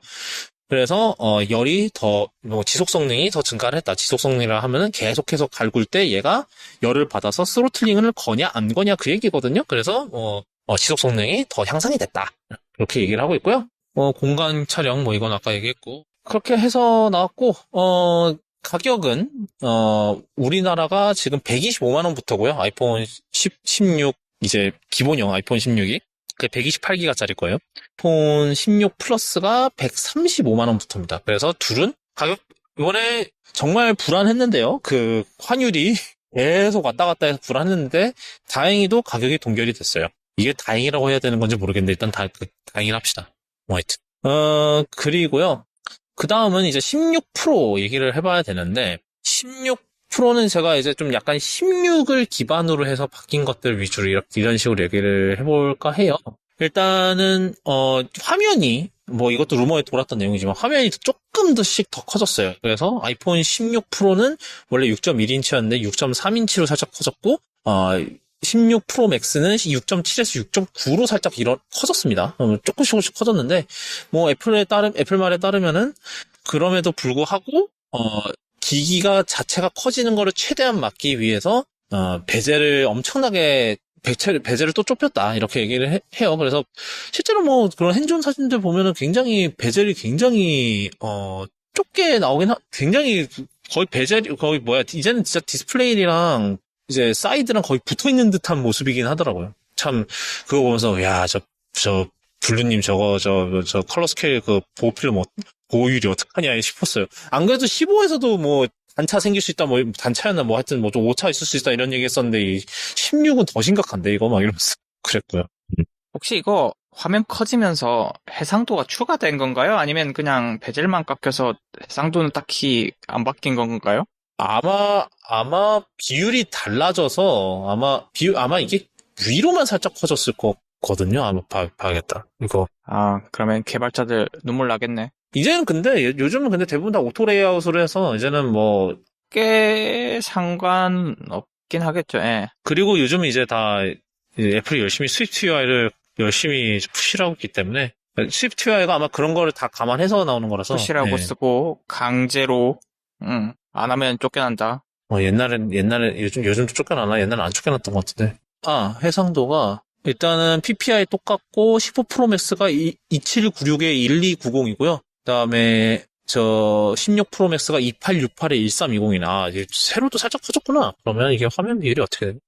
2.17이고 16 프로 맥스가 2.17 기억해 주세요. 2.164인가? 아닌가? 그대로인가? 2.167. 진짜 헷갈려. 살짝 다릅니다. 살짝 가로가 더 길어졌어요. 그러니까 세로가 더 길어졌어요. 아주 살짝. 애매하네. 알아서들 하시리라. 근데 이게 지원을 안 한다고 해도 그렇게 크게 거슬릴 정도의 그건 아닐 것 같긴 해요. 하여튼. 화면이 더 커졌고요. 그 다음에, 화면 기술 자체의 변화는 없는 것 같죠. 이것도 사실 블루님한테 물어봐야 되는데, 블루님이 안 계셔갖고. 아마 제가 알기로는 화면 기술 자체의 변화는 없는 것 같아요, 이번에. 최대 2000니트 피크인 것도 똑같고요. HDR 1600니트 피크인 것도 똑같고, 1000니트 티피컬인 것도 똑같아서, 달라진 건 없는 것 같습니다. 그리고요, 그리고 이제 그레이드 5 티타늄, 아마 저 15 프로 맥스도 그레이드 5 티타늄이긴 했을 텐데, 여기에다가 이제 새로운 마이크로 블라스팅 처리를 했다고 합니다. 이게 흠집을 좀 줄여준다나 그랬던 것 같고, 그 다음에 데저트 티타늄이라는 색이 추가가 마감이 추가가 됐어요, 요번에. 원래는 블루 티타늄이랑, 원래는 블랙, 화이트, 내추럴, 그 다음에 블루가 있었는데, 블루가 빠지고, 데저트 티타늄이 추가됐습니다. 저 블루님이, 싫어하십니다. 저는 만약에 한다면 데저트 티타늄으로 갈 것 같아요. 좀 이게 약간, 아니 뭐 골드를 골드라 부르지 못하는 것도 아니고 왜 약간 그런 게 좀 있긴 합니다. 그렇고 얘도 이제 똑같이 이제 아이폰 16처럼 열 처리 성능이 강화가 됐다고 하고요. 그다음에 배터리가 아마 이제 루머상으로는 더 커졌을 거예요. 그래서 뭐 이제 16 프로 맥스가 아이폰 역사상 가장 오래가는 배터리다. 이렇게 얘기를 했고요. 뭐 얘도 애플 인텔리전스 얘기를 했고요. 뭐 그건 스킵하고 그다음에 A18 프로 아니지 A18 프로 참 편한데 이거. 제가 이제 작년에 이랬어요. 그러니까 설령 다음 해에 같은 칩을 넣는다고 해도 프로랑 일반판이 나뉠 거다. 왜냐하면 분명히 얘네들 USB2는 그 일반 아이폰에다가 USB3 절대로 안 넣어줄 거다. 프로에만 넣을 거다.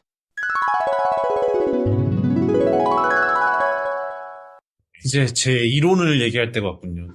얘네가 이름이 A17 프로잖아요? 그래서 내년에 아이폰 16이겠죠. 16 나오면은, 거기에는 일반 A17이 들어가지 않을까. A17 프로가 아니라. A17 아마추어가 들어간다. 네, 그렇죠. A17 for regular people. A17 regular, 뭐, A17 평민, 뭐, 아닙니다. A17 SE. 그렇죠. 지금 프로 만들면서 코어 한두 개 죽은 애들. 그거일 수도 있고, 아니면, 일단은 지금 딱 몇 개가 뻔한 게 있거든요. 예를 들면, 프로레스 코덱 디코더 필요 없어요. 어차피 걔는 프로레스를 안 찍는데 이게 왜 필요해? 빼. 그리고, 그렇지. USB-C? USB3도 제 생각에는 빠질 거라 봅니다. 일반 그렇지. 모델은 계속 USB2로 유지할 것 같아. 좀. 만들다가 그런데 불량 난 거를 거기다 넣겠죠, 뭐. 그래서 제 생각에는 얘네들이 굳이 저는 처음에 발표 볼 때 얘네들이 A17 프로라 그러길래 아니 얘네 설마 A17 울트라도 있냐 이랬는데 제 생각에는 반대일 것 같아요. 내년에 그냥 A17이 나오든지 뭐 A17 뭐 평민 이런 게 나오든지 그럴 것 같은데 뭐 하여튼 이게 제 짧은 이론이었고요. 근데 굳이 안 그랬으면은 굳이 이거를 A17 프로라고 이름을 붙일 이유가 없을 것 같아요. 근데 아마 진짜로 뭐 CPU나 GPU는 뭐 제 생각에는 코어 한두 개 빼는 거 빼고는 거의 성능 그대로 유지할 것 같거든요. 뭐 CPU는 거의 그대로 붙어 있을 거고 아니면은 옛날 저 아이폰 13이 그랬던 것처럼 뭐 GPU 코어 하나 뭐 진짜로 디세이블 돼 갖고 나오든지 뭐 그런 식으로 할 것 같아요.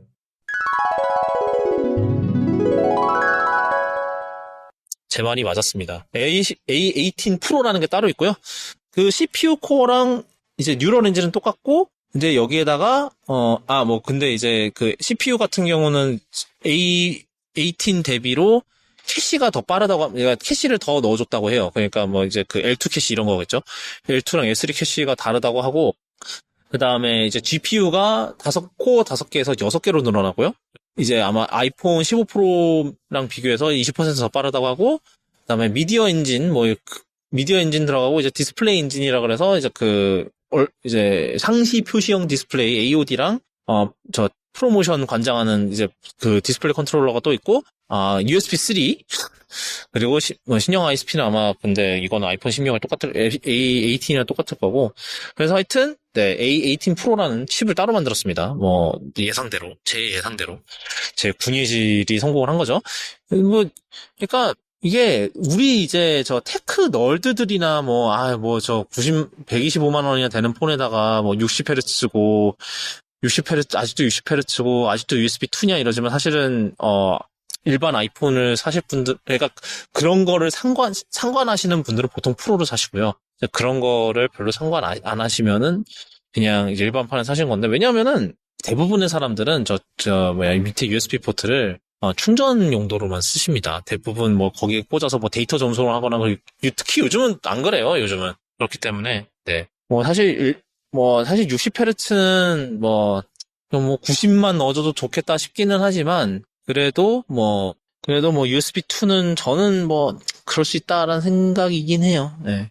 일단은 지금 제가 생각하기에는 USB 3로 바꾼 이유 자체가 얘를 아예 연결용으로 쓰려는 것 같거든요. 충전기는 어차피 맥세이프 쓰면 되니까. 그것도 있죠. 네, 일단은 맥세이프 쓰면 되고, 그 다음에 지금 카메라 촬영할 때도 바로 외장 스토리지로 뺄 수 있게 해준다면서요? 그죠. 15%부터 그랬죠. 예. 네네. 되죠. 그러니까 일단 그런 목적으로 뒀을 때 일단 배터리 뭐 진짜 충전이 하고 싶으면 맥세이프를 대고 밑에다가 연결해서 써라 이런 목적으로 바꾼 게 아닌가 싶긴 해요. 제 생각에. 일단은 근데 뭐 확실한 거는 이제 그 용도죠. 뭐 애플이 가장 많이 광고하는 게 실제로 이번에 저 이파 가봤을 때도 맥세이프형 USB SSD가 굉장히 생각보다 좀 있더라고요. 그냥 이 맥세이프로 붙인 다음에 그다음에 그 USB-C를 그냥 뒤에다 꽂는 거예요. 그냥 저 연결선을 여기다 꽂고 맥세이프에다가 위치를 네, 고정을 그러니까 케이지 시킨다고요? 같은 거 필요 없게. 그러니까 다른 SSD는 막 어디에다 뭐 케이지 같은 것도 고정을 시켜야 되고 이러니 그게 귀찮으니까 그냥 아예 맥세이프로 그쵸, 붙여버리는 거예요. 그래서 저거 신박한데 이랬어. 배터리는 애초에 신경을 안 쓰는구나. 애초에 만땅으로 넣고 충전하고 시작해라. 그러면 한 2시간 촬영하지 않을까? 2-3시간 촬영하지 않을까? 모르겠네. 그리고 배터리 완충을 해놓고 시작하면은 어차피 스토리지가 먼저 찰 거다. 프로레즈 로로 찍는다는 가정하에. 프로레즈 로에 뭐 로그까지 해갖고 뭐 다 빠바바박 넣어주면 그러겠죠. 뭐 로그는 딱히 용량에 영향을 주는 건 아닌데, 예, 아무튼 프로레즈 코덱으로 찍으면 초당 몇 기가바이트씩 먹고 이러니까. 하여튼 저는 충분히 납득할 수 있다고 생각해요. 만약에 정말 영화 촬영하는데 아이폰을 쓰실 거면 대부분 다 프로를 사시지 않을까. 최소한. 뭐 물론 일반 아이폰으로도 뭐 좀 그런 것들을 할 수 있습니다만. 그 다음은 이제 카메라 얘기를 또 할 건데, 카메라가 좀 사실은 셋 다 뭔가 좀 변화점이 있습니다. 예를 들어서 이제 그 메인 센서, 이제 애플이 이제 퓨전 카메라라고 부르는 거, 이제 여전히 4,800만 화소이긴 한데 센서 리드아웃이 개선됐다. 이거에 무슨 뜻이죠? 저 땅콩이님? 센서 리드아웃이라고 하면은 그 휴대폰도 그렇고 카메라에 보시면 CMOS 센서가 있어요. 뭐 CCD 쓰고 있는 센서를 쓰는 카메라를 쓰는 분은 아직 없을 테니까, 이제는 없을 테니까. 뭐 아무튼 이 센서가 보시면은 수천만 개의 서브 픽셀로 구성되어 있어요. 이제 그거를 읽을 때 한 번에 쭉 모든 걸 동시에 읽으면은 이론적으로는 정말 좋겠지만 그게 그렇게 안 됩니다. 그래서 한 줄 매우 빠르게 읽어오는데 그 속도가 센서 리드아웃이에요. 그게 뭐 매우 빨라졌나 보죠? 그 센서 리드아웃 속도를 개선했다. 그래서 이거의 장점이 뭐냐면, 아마 프로로를 찍어보신 분들은 아시겠지만, 프로로를 찍으면 이게 기다려야 돼요. 렉이 있어요. 셔터 렉이 있어요. 이게 왜냐하면은, 그 센서에서 불러들인 데이터를 이제 전송해 오는데, 뭐, 이제 프로세서로 빼서, 프로세서가 이제 그거를 처리하고, SSD에 저장한 시간이 걸리는 거예요. 이게 대부분의 시간은 그 센서에서 ISP로 가져오는데 이제 그 시간이 걸리는 거예요. 근데, 이 센서 리드아웃 속도가 개선이 되면서 그 전송해오는 속도가 훨씬 빠르기 때문에 이제 롤을 촬영을 해도 이제 셔터렉이 없다라고 얘기를 하고 있어요. 그리고 이거 덕분에 이제 저희가 이따가 얘기할 이제 동영상에서의 이제 개선 사항도 얘 덕에 가능한 게 아닌가라는 생각이 들고요. 그래서 이제 이 센서도 바뀐 것 같지 않지만 실제로는 바뀌었다. 왜냐하면 센서 리드아웃 스피드가 개선이 되려면 새 센서를 써야 되죠. 뭐 기존 센서에다가 뭐 이거를 마개조래갖고 그렇게 할 수는 없는 거잖아요. 결국은 센서가 바뀐 거죠. 뭐 그냥 화소수만 같다 뿐이지. 그리고 초광각 카메라 울트라 와이드가 이제 이번에 4,800만 화소로 올라갔고요. 원래는 1,200만 화소였는데 이렇게 되면 장점이 뭐냐면 왜 우리 저희 매크로 모드 찍을 때 이제 매크로 모드가 뭐 1X 모드라 하더라도 이제 매크로를 찍을 때 보통이 아니라 당연히 울트라 와이드를 쓴단 말이죠. 근데 얘가 원래 1200만 원 화소였던 애에 중간을 이제 잘라서 찍는 거란 말이에요. 그러면 이게 원래는 이제 300만 화소죠? 300만 화소짜리 이미지였던 거를 불려서 보고 있는 거예요. 그 1200만 화소 사이즈로 불려서 보고 있는 거라서 굉장히 화질이 좋지 않았습니다. 근데 이제는 4800만 화소에서 가운데 자르니까 다시 1200만 화소로 딱 맞춰져서 그런 매크로 화질이 훨씬 좋을 거라는 기대를 할 수가 있죠.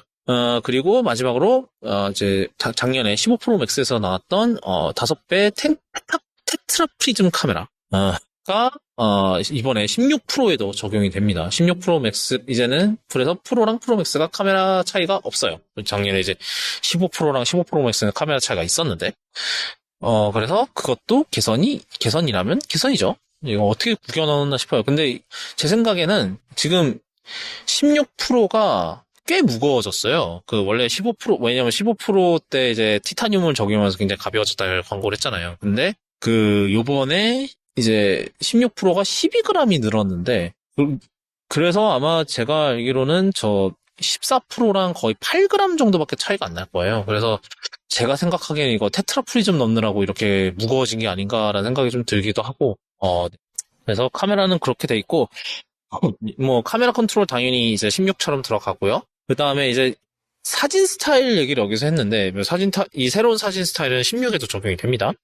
이게 뭐냐면은, 원래도 이제 이 사진 스타일이라는 게 3에 들어갔나, 12에 들어갔나, 뭐 하여튼 그랬어요. 이게 뭐냐면은, 그 당시에도 이제 이게 보통은 이제 대부분 단순 촬영할 때 필터 씌우는 그런 거가 있잖아요. 근데 얘는 필터를 씌우는 게 아니라 아예 이제 그 신호를 읽는 과정에서 이제 설정을 변경하는 거거든요. 그래서, 조금 더 이제 아예 그냥 이미지에 박혀서 나오는 거죠. 그 색깔 설정이. 그래서 조금 다른 개념이라고 보시면 되는데, 요번에 이제 그 사진 스타일이 조금 더 이제 제가 봤을 때는 좀 더 색별로 좀 더 세분화가 가능하게 그렇게 바뀌었습니다. 그래서 뭐 그런 것들 있잖아요. 뭐 특정 색을 살짝 틀어서 촬영을 한다던가 뭐 이런, 그리고 피부톤을 좀 약간 좀 뭐 좀 더 활기 있게 보이고 싶어서 살짝 활기 있게 보이고 싶으면은 살짝 좀 주황색은 아닌데 뭐라 그래야 돼?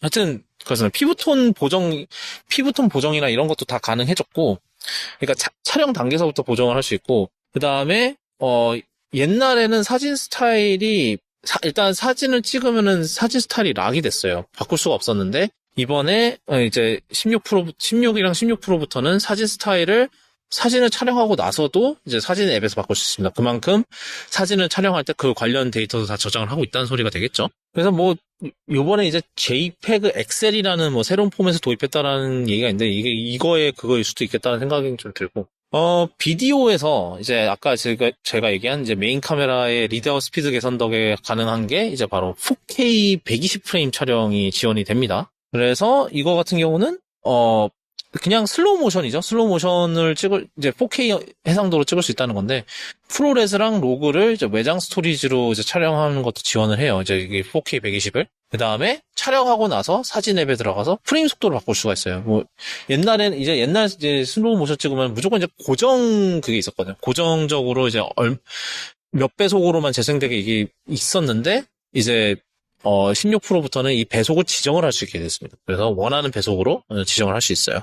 근데 요게 120이 된 거는 리드와 덕을 보기는 봤겠지만, 제가 프레젠테이션 들었을 때 A18 오면서 인코딩, 디코딩 연산력이 2배 늘었다고 했거든요. 그것 때문이지 않을까 싶어요. 그 전에 60이었잖아요. 만약에 뭐 그전에는 128라면 아마 FHD로, 그래서 인코딩 2배가 됐으면 딱 2배 맞죠?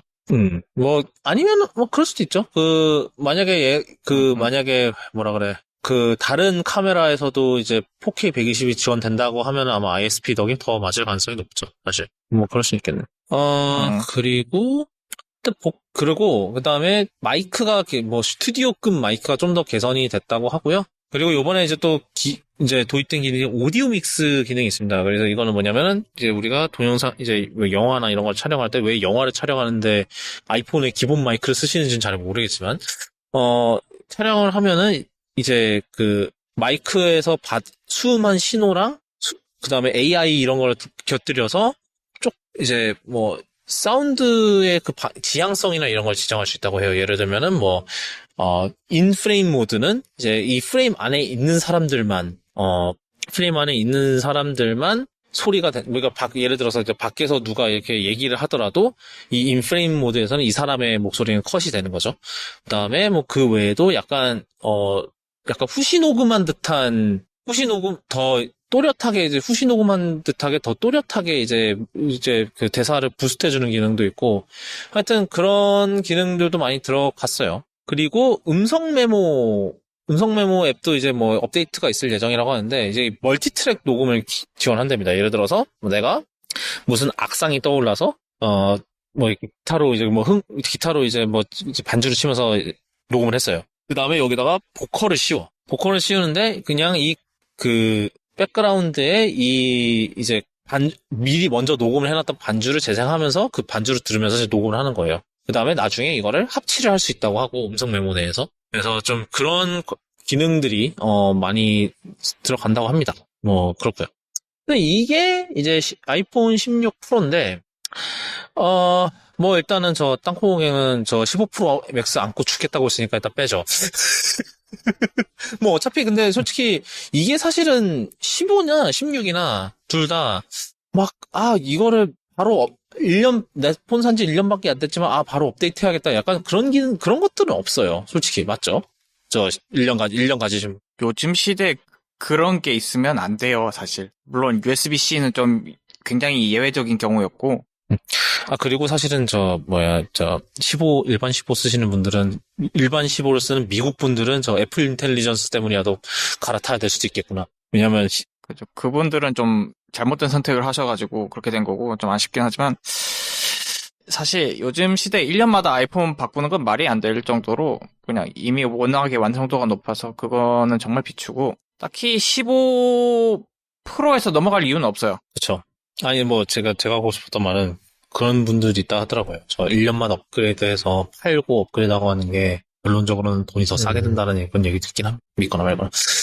근데 이게 실제로 비교하면은 그렇대요. 왜냐하면 그만큼, 그 1년 사이에 시세 떨어진 속도 때문에 뭐 그렇대요. 뭐 하여튼. 그쵸. 근데 뭐 사실 그렇죠. 뭐 늘 그렇듯이 사실 그래서 저는 저 이번에도 모 경제지에서 또 했더라고. 저 혁신 없었다 또 했더라고. 우리 다음 그 경제지의 헤드라인에 혁신이 없네요. 제가 그래서 그랬다니까요. 이거 분명히 그냥 템플릿 넣어놓고 그냥 거기다가 살짝 쓰줬어 다 바꿔 그냥 쓰어서 내보내는 거 아니냐고. 근데 다음에 이제 갤럭시 S25 나올 때 혁신 없었다 하면 어떨까?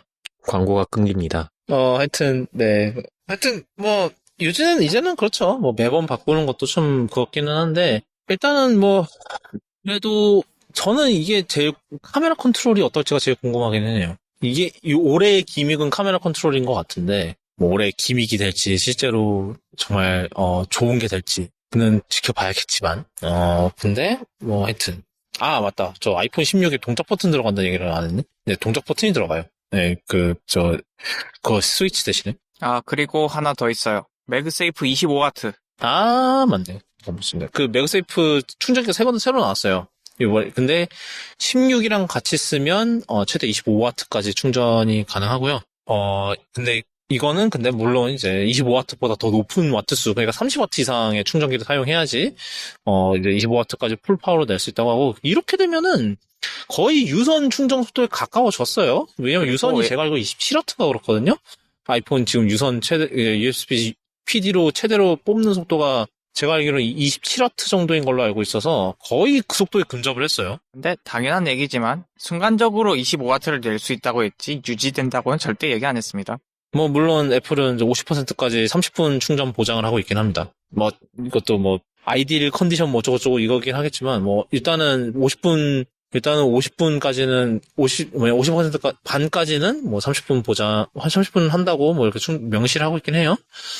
그래서 요번에 좀 유선 충전 속도를 안 늘려준 게 좀 아쉽기는 해요. 좀 유머가 있긴 했거든요. 45W까지 늘려줄 거다 이런 얘기가 있었는데, 지금 정황상 봤을 때 늘려준 것 같진 않아요. 늘려줬으면 얘기가 나왔겠죠. 늘려준 것 같지는 않고, 좋습니다. 이번에 티타님 가시나요? 어떻게? 12 쓰시든가? 아직도? 저 14%요. 맞다. 중간에 바꾸셨지. 예, 그 12는 지금 어머니 건데, 그게 이제 배터리가 다 돼가지고 수리를 하러 갔더니, 진단을 돌렸어요. 앱스토어에서. 그랬더니 12를 한참 들여다보더니 마이크가 고장이 났대요. 근데, 여태까지 전화하시는데 전혀 문제 없지 않았어요? 왜냐면은, 저희 집에 망이 안 좋아가지고 SK 망이 안 좋은 줄 알았어요. 집에 들어오는 신호가 안 좋아서 통화할 때 끊긴다고만 생각을 했지, 마이크가 고장이 났다고 생각을 안 했죠. 왜냐면은, 우리 집에서 지금 SK를 쓰는 게 어머니밖에 없거든요. 다 나머지 다 KT 써서? 네, 저는 KT, 동생은 LG였나 그래가지고. 그럴 수 있구나. 전화를 받았더니 끊겨가지고 지직지직 끊기네. SK가 망이 안 좋나? 이러고만 생각을 하고 있었지 마이크가 고장났다는 생각을 못 한 거예요. 밖에서는 한 번도 전화 안 해보신 건데요. 그쵸.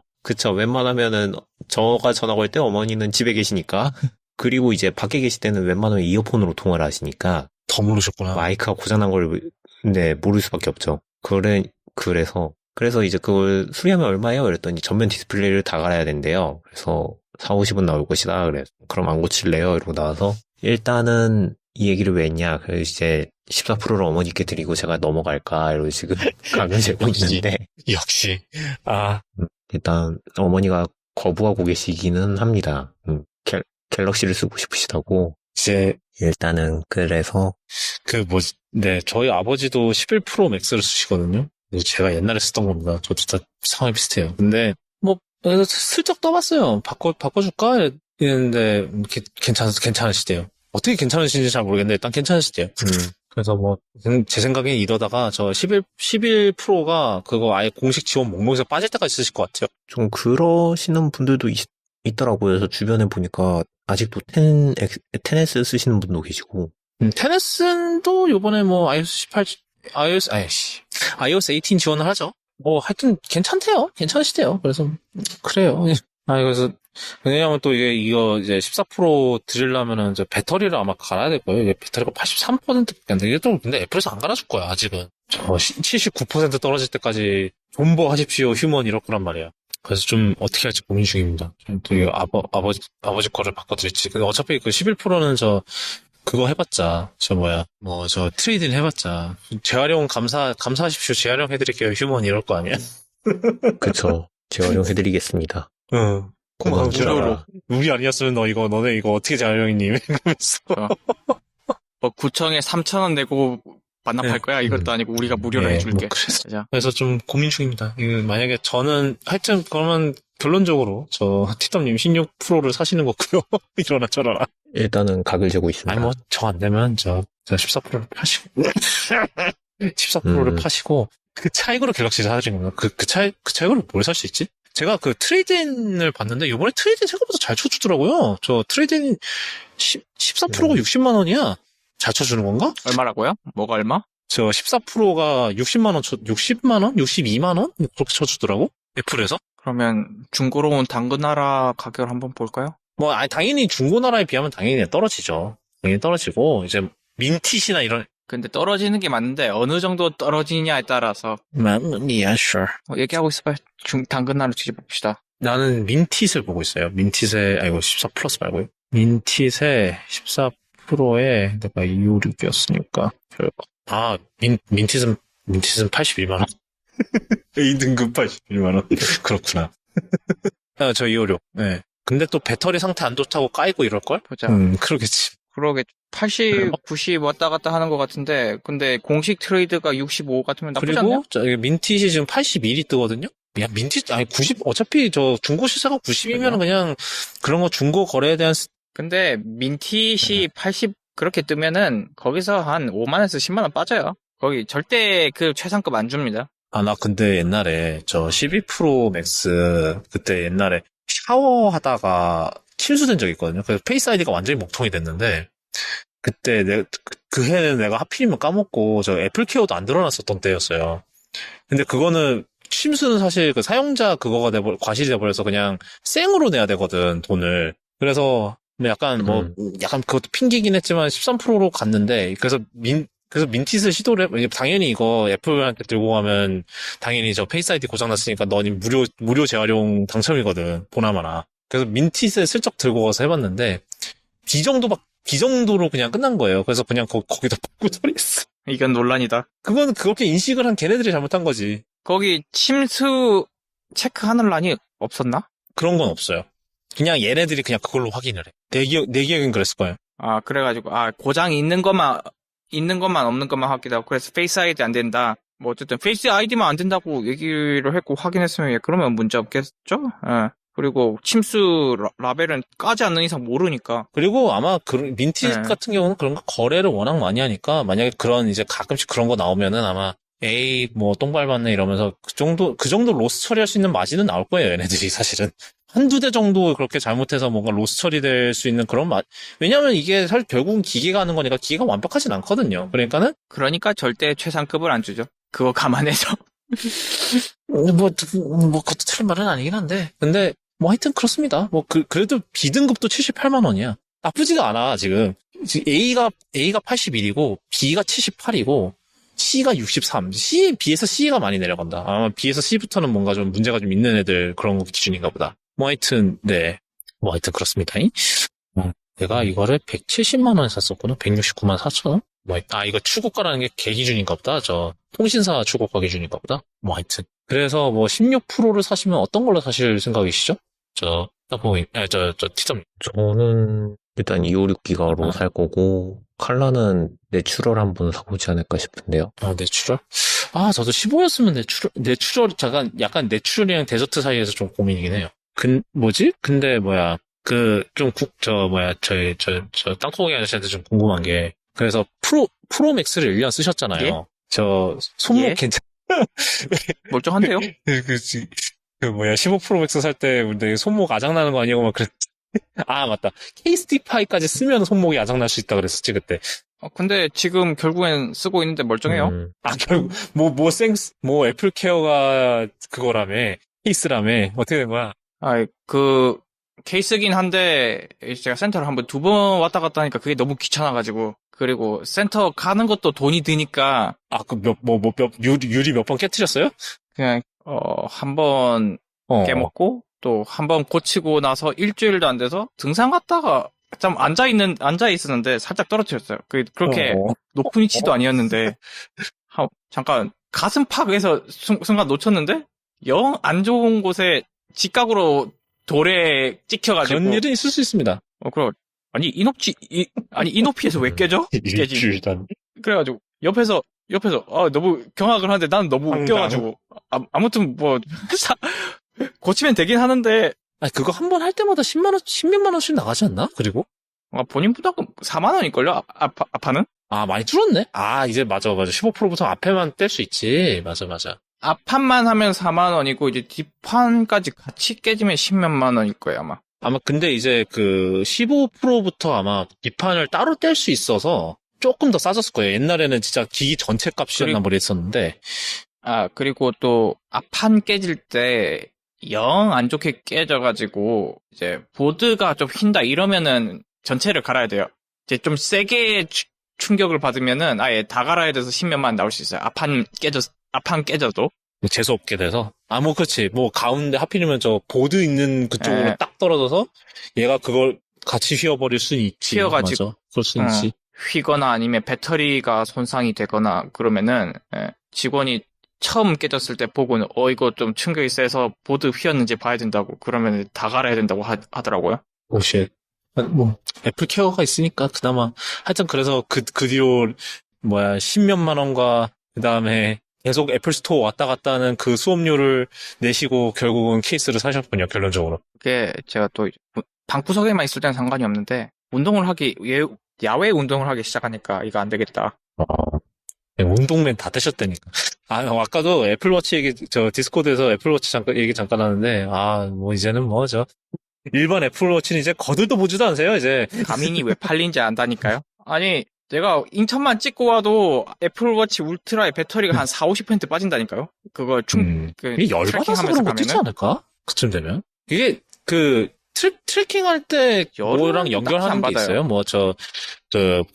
거기 지금 들이신 몇십만 원 어치 장비 중 뭐랑 연결해서 트래킹을 한다던가 그런 게 있나? 몇십만 원까지도 아니고 가장 기본적인 속도계랑 케이던스 미터라고 이제 크랭크에 붙여가지고 1분에 페달 몇 번 돌리냐 하는 그 2가지 센서 붙어 있는데 그거에 이제 GPS 추적 정도만 해도 이제 애플워치가 죽으려고 해요. 배터리가 진짜 한 시간당 몇십 %씩 빠집니다. 그렇게 해놓고 다니면은. 근데 왜 그게 그렇게 많이 빠질 그건가? 모르겠네. 이게 어차피 근데 아이폰을 갖고 있으면 어차피 트래킹 GPS는 아이폰이 하거든요. 보통 애플워치 GPS가 그거 하는 액티베이트 되는 경우는 지 혼자 있을 때만인 걸로 알고 있어요. 그러니까 아이폰이랑 페어링이 돼 있으면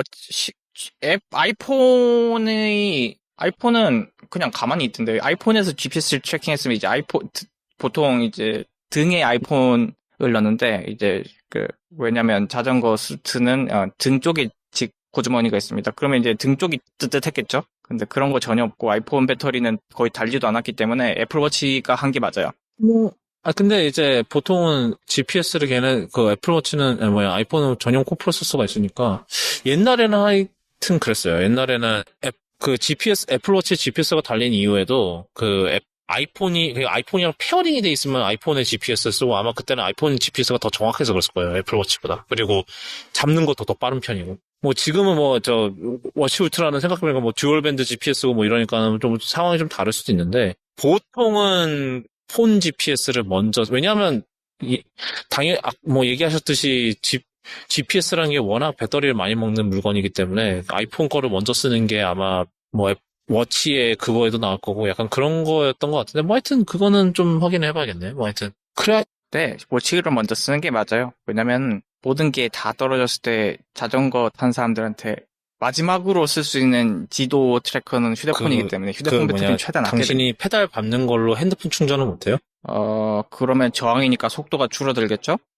그것도 운동이지. 그것도 운동해야지, 인간아. 그거를 이제 뛰어넘어야 운동이지. 아니요. 그거는 얘기가 다르죠. 그거 하고 싶으면 그냥 그렇게 해서는 휴대폰 충전도 제대로 하기 힘듭니다. 인간이 페달 돌리는 걸로 충전하는 발생하는 전기 양은 그렇게 많지 않기 때문에. 하여튼, 네. 운동맨이 다 되셨다는, 하여튼, 결론을 드리며. 뭔 얘기하고 있었니, 근데? 운동맨 얘기하면서 뭐하고 있었는지 까먹었네. 아이폰 얘기하고 있었나? 뭐하고 있었나? 저희 중고가 얘기하다가 트레이드는 하십시오. 트레이드는 좋다. 하여튼, 네.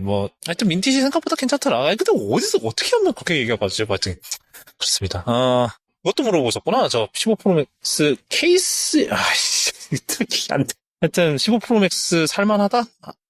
지금, 요즘 배터리가 영 안 좋아갖고, 그냥 그거 겸해서 어차피 요즘은 밖에서 혼밥을 하는 경우도 많아서, 그냥 그럴 때 좀 큰 화면이 더 즐기기 좋으니까, 그냥 그거를, 그냥 이번에 맥스로 가볼까라는 그런 생각이 좀 있거든요. 그래서, 물어봤습니다. 그렇고, 그러면은, 틱덤님은, 내추럴 티타늄의 256? 저는 512를 갈까 말까 좀 고민이거든요. 사실 저도 512를 고민을 했는데 256 지금도 쓰는 게 256인데 아직 잘 버티더라고요. 그래갖고 이게 둘이 30만 원 차이인데 이게 지금 1차 출시국이 되면서 옛날 같았으면 우리가 그래도 한 달 정도는 고민할 시간이 있었잖아요. 이제는 고민할 시간도 없어. 그쵸. 바로 참전이야. 이번에 인가? 그거 보니까 이제는 랜딩 페이지가 생겼더라고요. 이제 예약 랜딩 페이지가 생겼더라고요. 아마 오늘 워치 때문에 먼저 생긴 것 같기는 한데, 옛날에 이제 폰 예약할 때, 작년엔가 15% 때인가 한번 난리가 난 적이 있어요.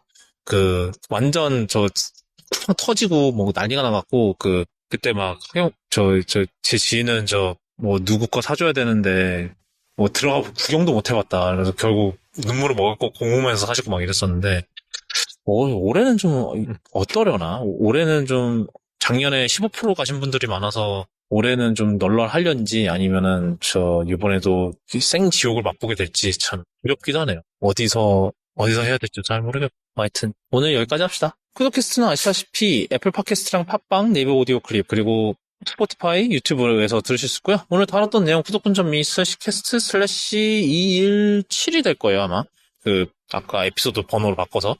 217에 들어오시면 오늘 다뤘던 거, 애플 이벤트 영상도 올릴 거고요. 제가 디에디트에 기고했던 글도 올릴 거고, 그 다음에 아마 블루님이 저 컬러 스케일에, 올리실 영상도 아마 그때쯤에 나오겠죠? 지금 열심히 작업을 하고 계시다고 하니까. 근데 웃긴 건 뭔지 알아요? 지금 내내 답장도 못 받았어. 보지도 않으셨어, 블루님. 하여튼. 네. 올릴 테니까, 관심 있으신 거 있으시면, 들어오셔서 링크 들어가 보시고 그러면 좋을 것 같습니다. 오늘 여기까지고요. 오늘 여기까지고, 저희는 다음 이 시간에 돌아오도록 하겠습니다. 그때.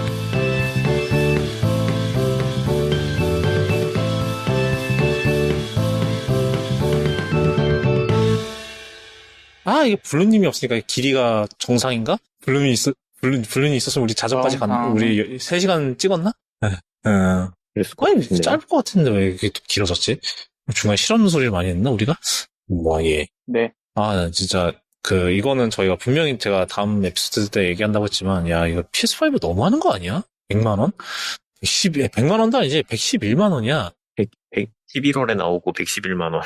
플스5 프로요. 뭐가 111? 플스 프로요. 이게 700불인데, 미국에서는. 억울하면 엑스박스 사십시오. 아니, 근데 111만 원이면 괜찮은 게이밍 PC를 맞출 수 있지 않을까라는 생각도 좀 들거든요, 좀 솔직히. 그쵸. 예, 그 말을 못하게 하기 위해서 엔비디아가 그래픽 가격을 열심히 높여놓았습니다. 그러면 이제 억울하면 엔비디아 거 사시던가, AMD 걸 사시던가 되겠죠. 아니면 액박 사시던가. 아니면 인텔 걸 사던가. 스팀덱 써야 되겠네요, 스팀덱. 요번에 루나레이크 그때 제가 충격 먹었던 게 디스코드 얘기했지만 스틴앤라이트 노트북이 사이버펑크를 60프레임으로 돌린다니까? 물론 저 1080p의 미디움 옵션 머시기 이런 거 있긴 한데 그거를 안에 그리고 또 AI 뻥튀기를 했겠지? AI 했을걸? 내가 사진을 찍어놨거든. XESS DLSS 같은 거 했겠지. 근데 그게 반대로 나서지 맞네. 잠깐만. 데모 앤 프로덕션. 이걸 내가 사진을 다 찍어놨는데 XESS 퍼포먼스를 해놓긴 했었네. 퍼포먼스 우선. 그럼에도 불구하고 이 시넨라이트가 60프레임 나온다는 건 대단하긴 하죠. 61.42가 나온. 지금 말했잖아. 저 퀄컴 스냅드래곤은 did not run이었다니까. DNR이었다니까. 하여튼. 근데 게임은 그런데 사무용 이런 걸로는 사람들이 굉장히 만족하는 거지. 우리나라 빼고죠? 우리나라도 포함인데 누구냐? 이 사람 내가 가끔 보는 약간 굉장히 시니컬한 유튜버 아저씨가 있어. 노트북 좋아하는 어디다 올리지? 잡담에 올려야지. 이 아저씨가 변호사 양반한테 친구 양반한테 써보라고 줬대. 근데 한글이랑 그리고 법률 전자소송 그거를 그냥 잘 돌린대. 저 변호사야? 변호사가 전자소송 사이트가 돌아갈 정도면 어지간한데 다 돌아가지 근데 않나 아직도 싶거든? 그거 안 되는 거 그런 거 그거 있지 않나? 모르겠네. 하여튼. 없진 않은데 근데 끝판왕 전자소송이 돌아가고 만족할 정도면은 웬만한 건 다 된다고 봐야지. 진짜 되는 정도가 아니라 기존 거 때려치우고 바꾸고 싶다고 할 정도니까 기대는 돼. 그냥 펜 안 돈다고 좋아하니까. 그래. 하여튼 오늘은 에피소드도 깔끔하게 짧게 합시다. 자러 갑시다. 이제 또 추석인데 추석 잘 보내시고 아마 이거 팟캐스트 올라가는 거는 추석 이후에 올라가겠지. 빨리 편집하면 빨리 올라갈 수도 있고. 근데 지금 기사 쓸 게 너무 많아서 지금 어떻게 될지 모르겠. 독일 출장 관련해서만 기사 2개 써야 되고, 후지 XT50 리뷰도 써야 되고요. 또 하나 또 받아놓은 거 있고요. 정신 안 차렸어. 이쯤 되면 정규직이다. 여튼, 자, 다들 자도록 합시다.